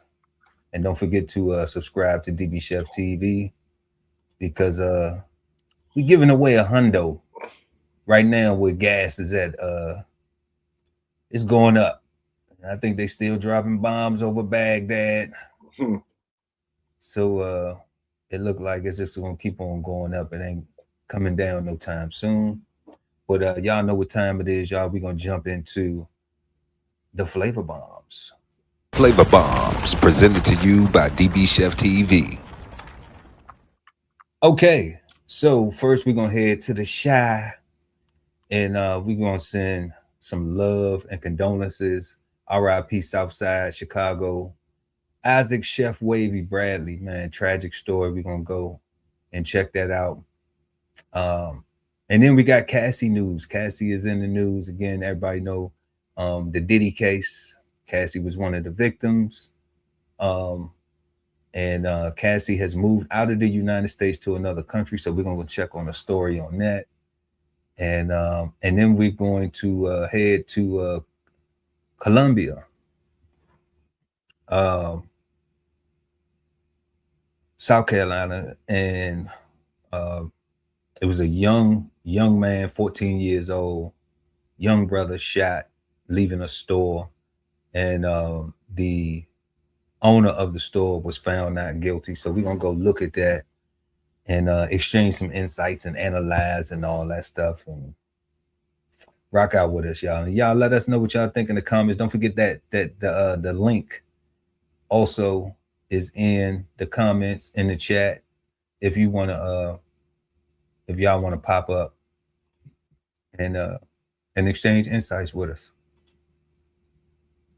Many knew him as Chef Wavy, but for 44-year-old Isaac Bradley, his job came second to his role as dad. Wavy, Chef Wavy was not just Chef Wavy. He was dad, he was brother, he was still my friend. Bradley leaves behind a 16-year-old son. It doesn't make sense to me. It doesn't. This is very senseless. It doesn't make sense to me.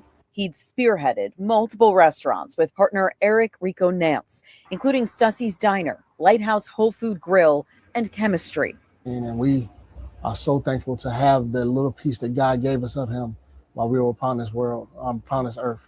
10 to 12 years of friendship, of brotherhood, of partnership. He's changed and touched all of our lives. Bradley was one of 2 people shot and killed in a mass shooting in back of the yards early this morning. His family says he'd stopped by someone's home to cut their hair, a side hustle he had. That's what he did. Like, he was tired. He went to go cut someone's hair, and this happened. The shooting just before midnight on the 5100 block of Southwood. Another man was shot and killed. 5 others, including 3 men and a woman, were wounded and are recovering. Their ages ranging from 21 to 54 years old. Police tell us 2 armed men are responsible, saying they approached a group of people standing outside and started firing.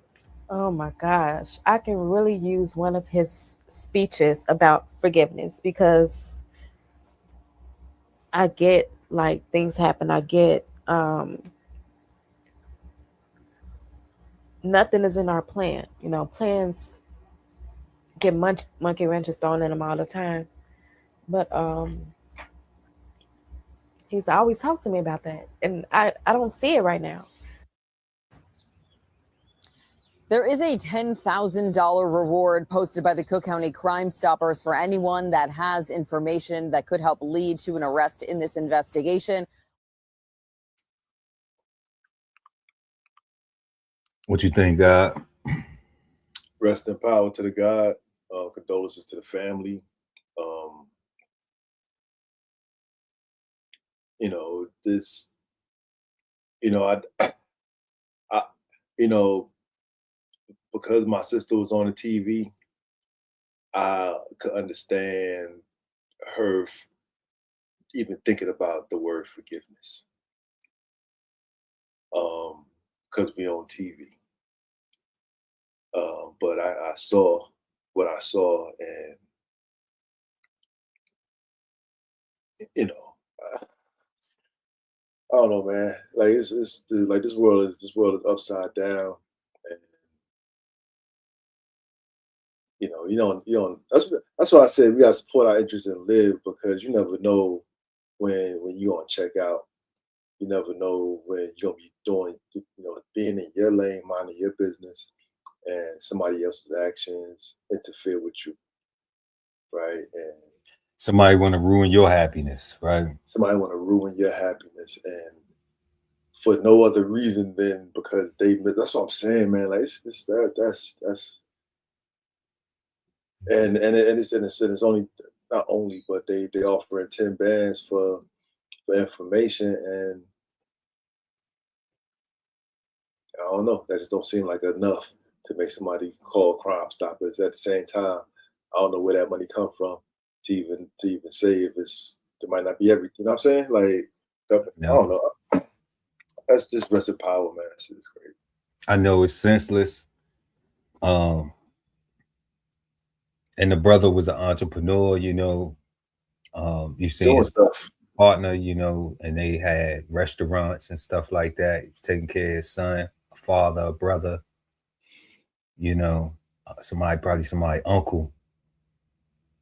And I don't get it. I don't get it. I don't get it either. But they say he was cutting hair. He was still he was on the side hustle. That's what I'm saying. Yeah, I got and I cut hair too. Like, that don't sound like the person who's trying to trap and hide their hand, who trying to act like they doing something, but really they over here wiggling in the shadows, right? And like the sister said, it's difficult. She said she would like to hear one of them. She said she need one of those forgiveness speeches right now, because she ain't feeling it. You know what I'm saying? She ain't got it right now. She needs. And it's crazy because it's death, because death is final. Yeah. Death is final. And that's why I say, like, if ain't nobody die, then we can forgive. Then we can forgive, right? If ain't nobody die, we can forgive, unless you just evil. Correct. Unless you just evil. And then if you just evil, shields. Yeah. Because, I got Tyler energy. I want to cut the head off the snake. Yeah. So nobody else have to get bit. Yeah. But rest in peace to Chef Wavy. Love and condolences to the family. And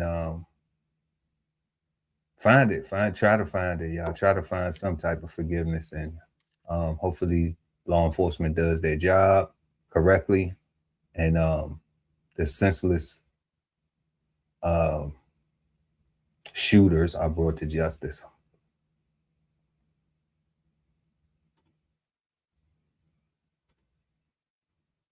Cassie Ventura is starting a new chapter abroad. According to newly filed court documents obtained by E! News on June 3rd, Cassie reveals that she no longer lives in the United States. The filing is part of an ongoing legal dispute involving a lawsuit filed by Clayton Howard, a former male escort who participated in so-called freak-offs with Cassie and Sean Diddy Combs. In the document, Cassie, who shares 3 kids with husband Alex Fine, states that while she is a U.S. citizen, she is not a resident of the state of California, adding, "I reside outside of the United States. I do not intend to move back to the United States." Because of this, Cassie notes in the filing that if the case moves forward, it would be much more convenient for her to participate in New York, where her attorneys are based, rather than California, where no parties to this action reside. E! News has reached out to Cassie's rep for comment, but has not yet heard back. In a motion to dismiss Howard's lawsuit filed by Cassie's legal team on May 1st and obtained by E! News June 1st, the document calls Howard's current lawsuit baseless. The update comes after Cassie testified in the federal case against Diddy in 2025.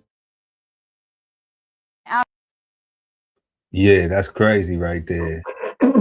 Cassie got that 30 million and got up out of here. Correct. That's all I got. She got that 30 million and got up out of here. Yeah. Before we move to the next one, I think it's corny that the SCX worker is trying to sue her. Yeah. Yeah, I think that that's so corny. I think it's corny that I do too. I think if he had anything to say, he should have been saying it before. Yeah, and he should sue Puff.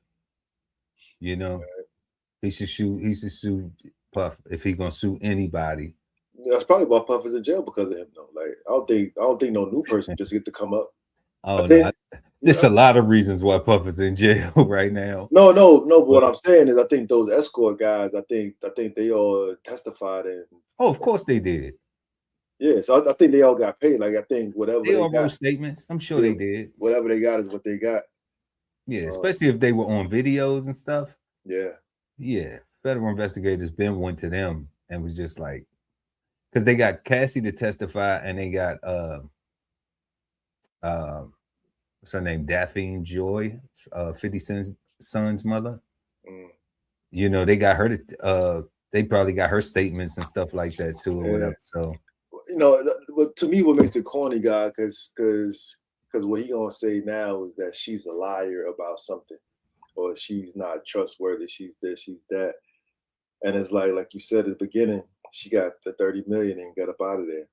So even if she is a liar, and even if everything that he is saying is true, it kind of don't matter now, right? Like whatever he could be, whatever his beef is, like it kind of just really don't matter, and it just looked like he just trying to come up with some more money, just the same way she did. He trying to pull her move. He trying to pull move on her. But you know, it's crazy because he's a real life man, right? Who's realizing that he's a man, right? He can't act like a female and do female things and expect to get female.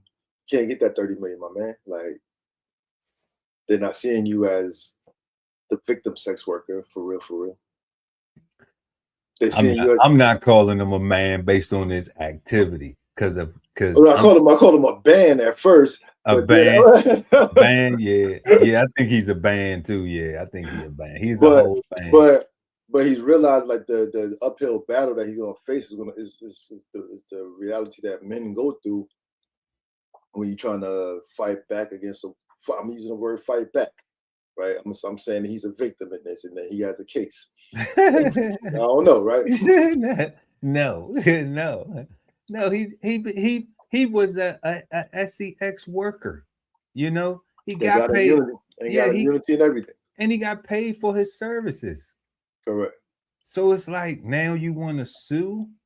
Like Cassie got beat up, was in an abusive relationship with Puff for years, you know, and was turning all types of freak off things into, you know, it's people who don't even think that she deserved the 30 million, you know. So That's true. you know, so I mean, so it's looked at some, but for him to be coming with a case, it's like, come on, family, like, you know, like you couldn't find any other way to troll or to capitalize. Let me just say it, to capitalize on this. You wanted your name, but your name is in public now, so you don't have nothing. You can't do a podcast. You can't get some gigs or something. You know, get your OnlyFans popping or something. You know, the Cassie. Nah, that's OnlyFans is work. All the other stuff is work. Probably can't get no more money off of Diddy, right? So that's a dry well. So the only other well you know exists got to sitting on 30 million at least, right? Like the rest of the like that cat trying not to work no more. Like I'm saying, he trying to be. And he's probably looking for a settlement too. I don't even think. He probably want her to throw him like off him like a meal or two. Yeah, he want to be kept. Yeah, you want to be kept, right? You want to, you know, have his feet up and be prissy all day and shit. You know what I mean, that's crazy. That's what but shout out to Cassie and her family for moving on, and love to them. You know, we wish you nothing but beautiful things and blessings. After nearly 8 hours, the jury unanimously reaching that not guilty verdict. Rick Chow has been behind bars for 3 years while this case worked its way through the courts, and tonight he walks free. Cyrus Carmack Belton was 14 years old on Memorial Day weekend in 2023 when he went into Chow's Shell station on Park Lane Road in Columbia and was accused of stealing 4 bottles of water. Chow and his son Andy chased the teen more than 130 yards down Springtree Road before Rick Chow fired one shot, hitting Cyrus fatally in the back. Now, the defense argued Cyrus pointed a gun at Andy Chow and that Rick fired to save his son's life.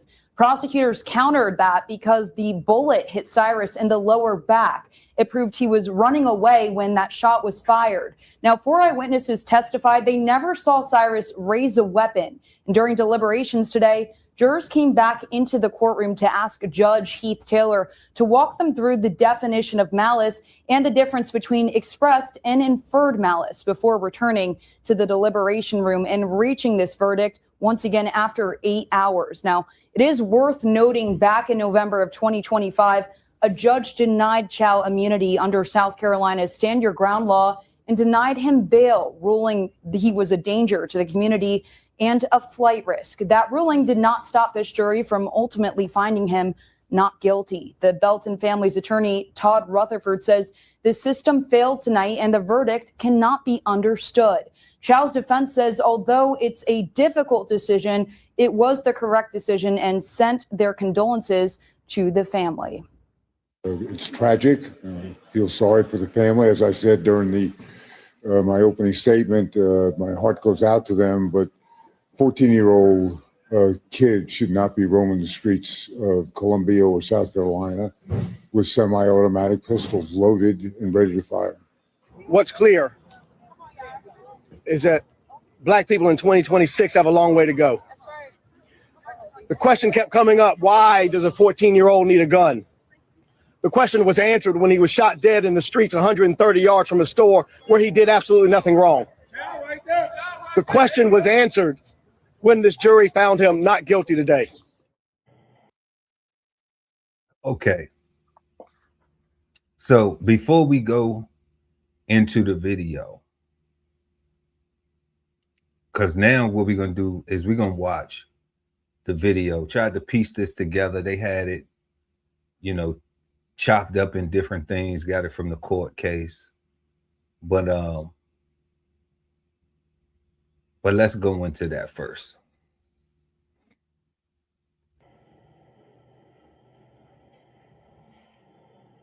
So here's him going in there. 1, 2, 3, 4. All right. 1, 2, 3, 4. He put all 4 of them back.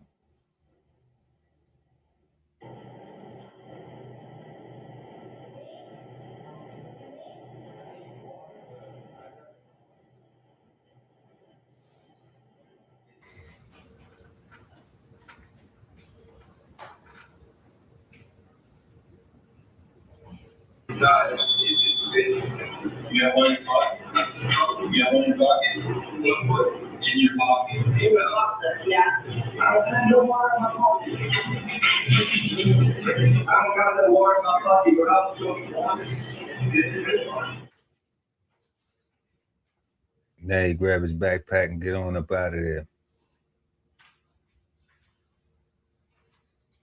And that's where we seen them chasing him out the store.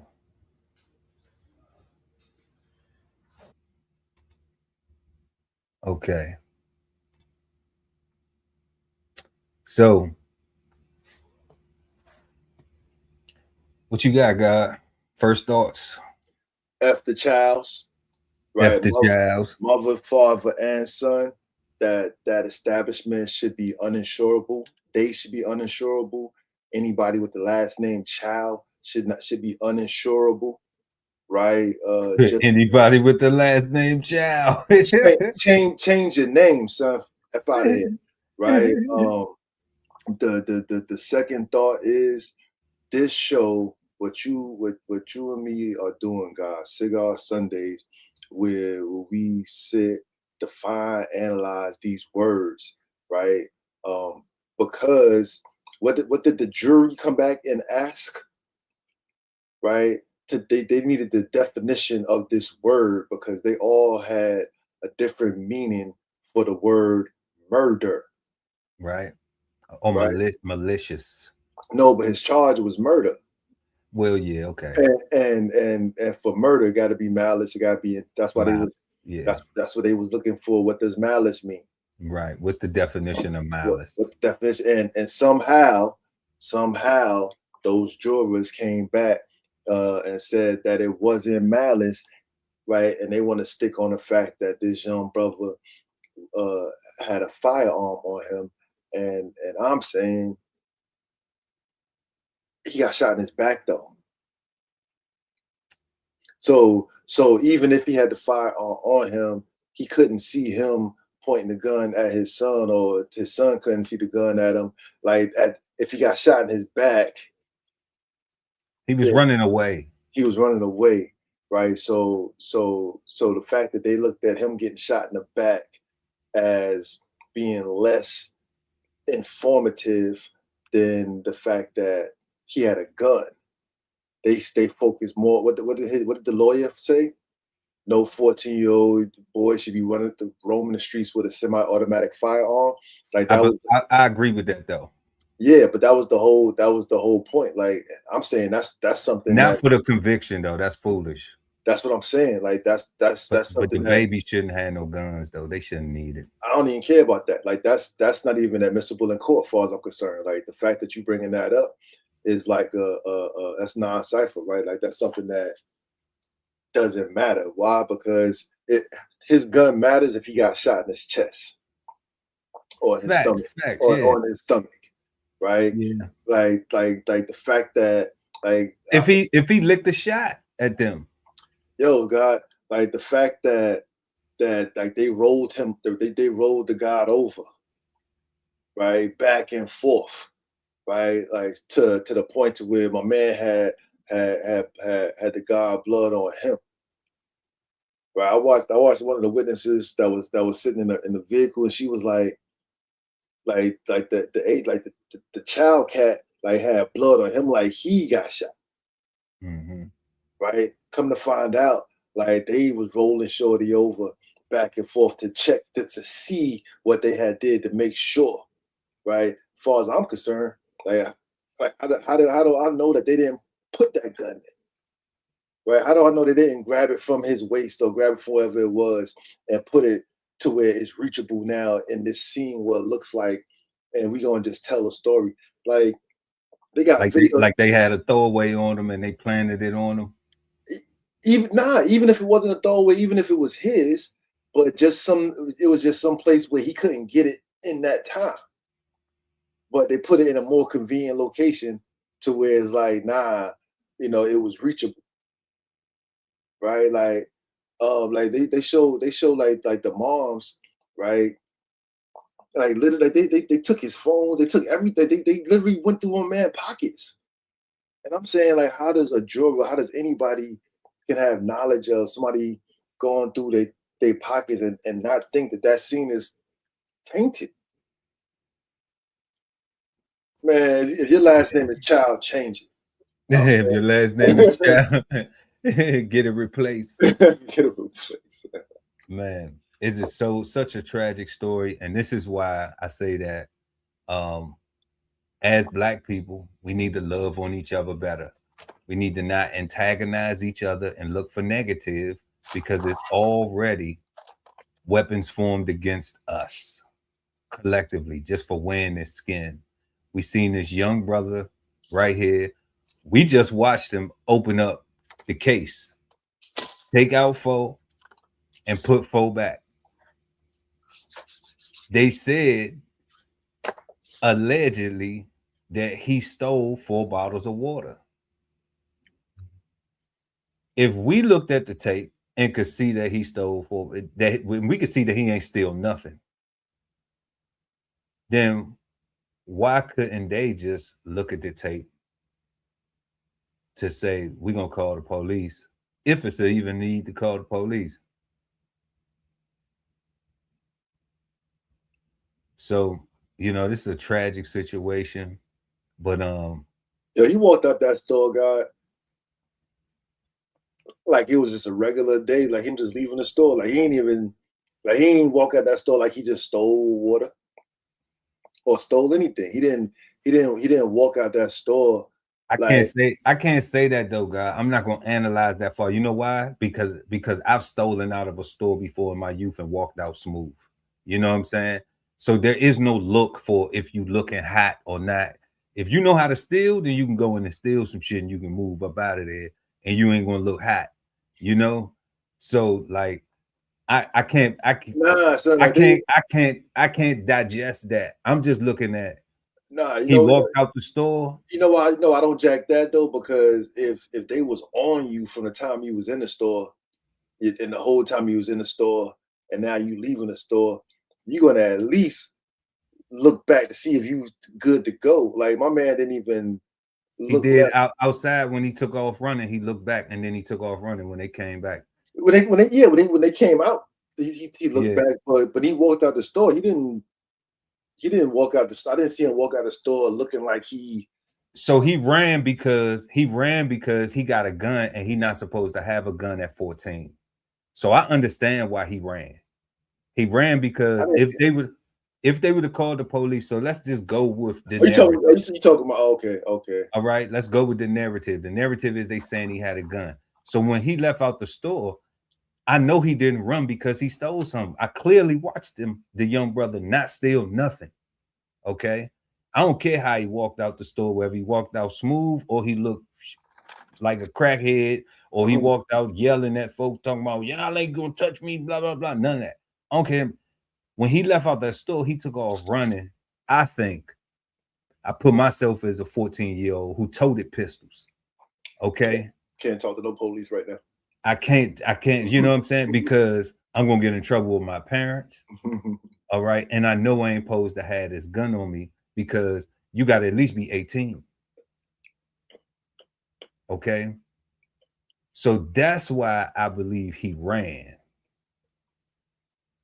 Now, I agree with that. But them shooting him in the back, ain't no justification for that, man. But like I said, like Black lives don't matter. The only way they're gonna start mattering is when we start treating each other with more respect. Each other. That's when they can matter. Because it's gonna be some people that say that's gonna have a different opinion. That's gonna have a child last name and they're gonna have a complexion and they're gonna be like, well, why he ain't do this or why he ain't do that? Why he ain't steal nothing. The video shows he ain't steal nothing. Correct. So it wasn't no reason for him to get shot in the back for not stealing anything. Yeah, you know what I also didn't like? The fact that he only got the one charge, the murder, right? There was no follow-up manslaughter or second degree or none of that stuff. There was no lesser charges. It was just the one, you purposefully, because you hate black people, killed this young boy. And it's like, because that's what I gathered from the question of what does malice mean, right? From the juror, like, and they was like, we got to prove that he did this because he hate black people, or because he hate this or he hate that, and because we can't prove that, then we got to let him go based off the law. I'm like, you can't shoot somebody in your house in the back. You cannot. So like if somebody come in your house, you can't shoot them in the back. So I don't know how you could shoot other than you just shoot a black. And then that's it. Because that's what I'm saying. Black lives don't matter, Because you can't even shoot nobody in your house in the back. You can't even shoot nobody in the house in the back. So so that's why I'm just like, the only thing that I can express is we gotta love on each other better. Not antagonize, not be jealous, not be full of hate, not be full of this and that and foolishness, because they don't have no problem when we kill each other. They appreciate it. But then when somebody else kill us, guess what happened? He get to go home and do his own thing. He might not have that store, but you think he ain't gonna be able to open up another store? Yeah, that's why I said uninsurable, right? Because I saw something where the store got burned down or something like that. I'm like, but that's just insurance money. Dang, yeah, like that's why I'm like, that's food. Y'all just help him cash out. You know what I'm saying? Like, we gonna burn the store down. Okay, well, now he just cashed out. So you just put money in his pocket. It's not wise. Correct. It's not wise. There's also this narrative down before we close out on this, that now black people, I saw Godfrey, the comedian Godfrey, talking about this, that now, people should boycott all Asian establishments and different things and stuff like that. And I'm just like,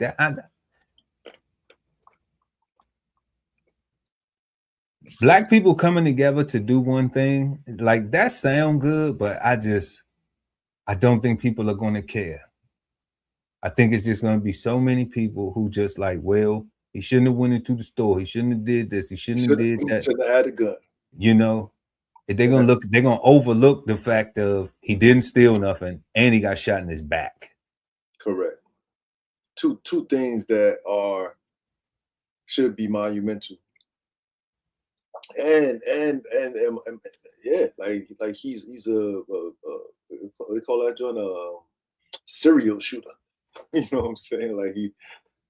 Yeah, shout out to Reese. Reese, what's up? Said this is not his first time shooting somebody, and it's not his first time shooting somebody.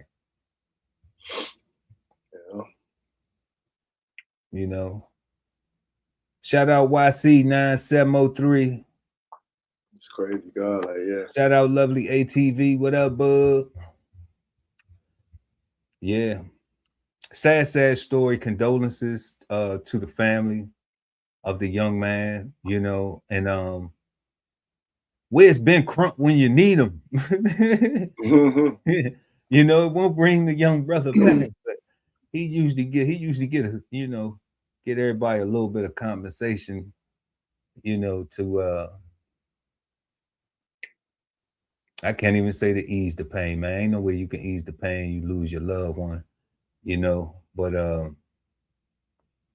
sad story. Love and condolences to the family. And once again, y'all, we gotta love on each other better, because that is just a clear example of Black lives not mattering at all, especially for that to go down like that. And they just want to know. They want to know the definition of malice. It's crazy. Crazy, man. You've just been flavor bombed, and now back to our show.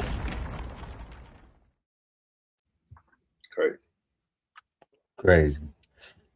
But yeah, y'all. So we've been smoking on wisdom tonight. Make sure to smash that like button, y'all, and share the content. Also, subscribe to the channel, hit the notification bell so when we go live, you never miss an episode of Cigar Sundays Live. Links in the description to merch, literature, and more. We are at our fifth and final question of the day.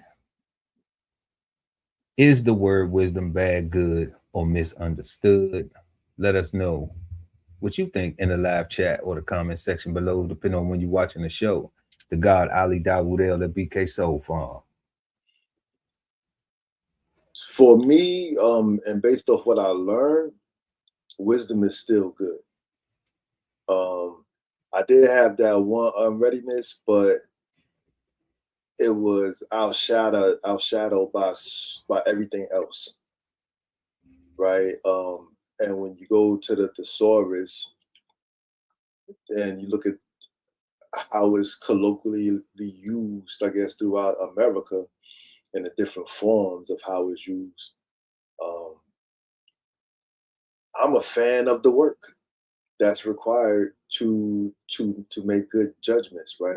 To make better choices, to be the best version of myself, right? So I didn't see any confusion in any of that stuff. I saw things that needed to get done, and I'm not afraid to do things. So for me, this is all good. No doubt. I think it's good and misunderstood. Yeah, I think it's good for in general. Like, I mean, like we started from the beginning when you said, like, thinking of an elder being able to pass down that knowledge from that wisdom, those experiences, and being able to say, hey, you know, you'll probably have more success if you do this, or you know, or I went through that and this is what my difficulties were, so maybe that'll help you not have to go through those difficulties. You know, that experience, it helps with discernment for even yourself as you learn, and like we spoke of tonight, with friends, partners, and relationships, and how you move forward with people, and how you accept new people into your life, and how you socially interact with folks too. So and the misunderstanding of it is just because there's so many meanings. Yeah.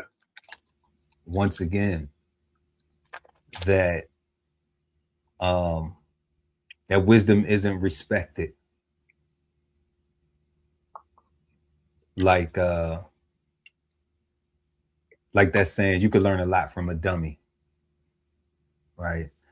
But a person would just stop at no, they are dumb, and then everybody will agree that part you had a difficulty with, that you know, that part, what was it, a generally accepted belief. Yeah. Right. So everybody will think that, but none of the people have the wisdom from their own experiences, from their own knowledge, to say that was your experience. That don't have to be my experience with that same person or that same thing. And when people will allow themselves to be put in boxes, you know, it negates wisdom. It looks like that's not wise. So yeah, so definitely I'm rocking with good and misunderstood for wisdom. And tonight, y'all, we have been smoking on wisdom. We had our first question: what do you think of when you hear the word wisdom? 2, what role does wisdom play in choosing friends, partners, and relationships? 3, how do you tell the difference between wisdom and something that sounds good? 4, can a negative experience teach more wisdom than a positive one? And our 5th question, which we just got finished exchanging insights on, is the word wisdom bad, good, or misunderstood? Y'all let us know what you think in the comment sections below. And we want to thank everybody for rocking out with us, pulling up, hanging out with us, and leaving comments in the chat. Lovely ATV, YC 9703, and we got Reese Shannon 7553 up in there too.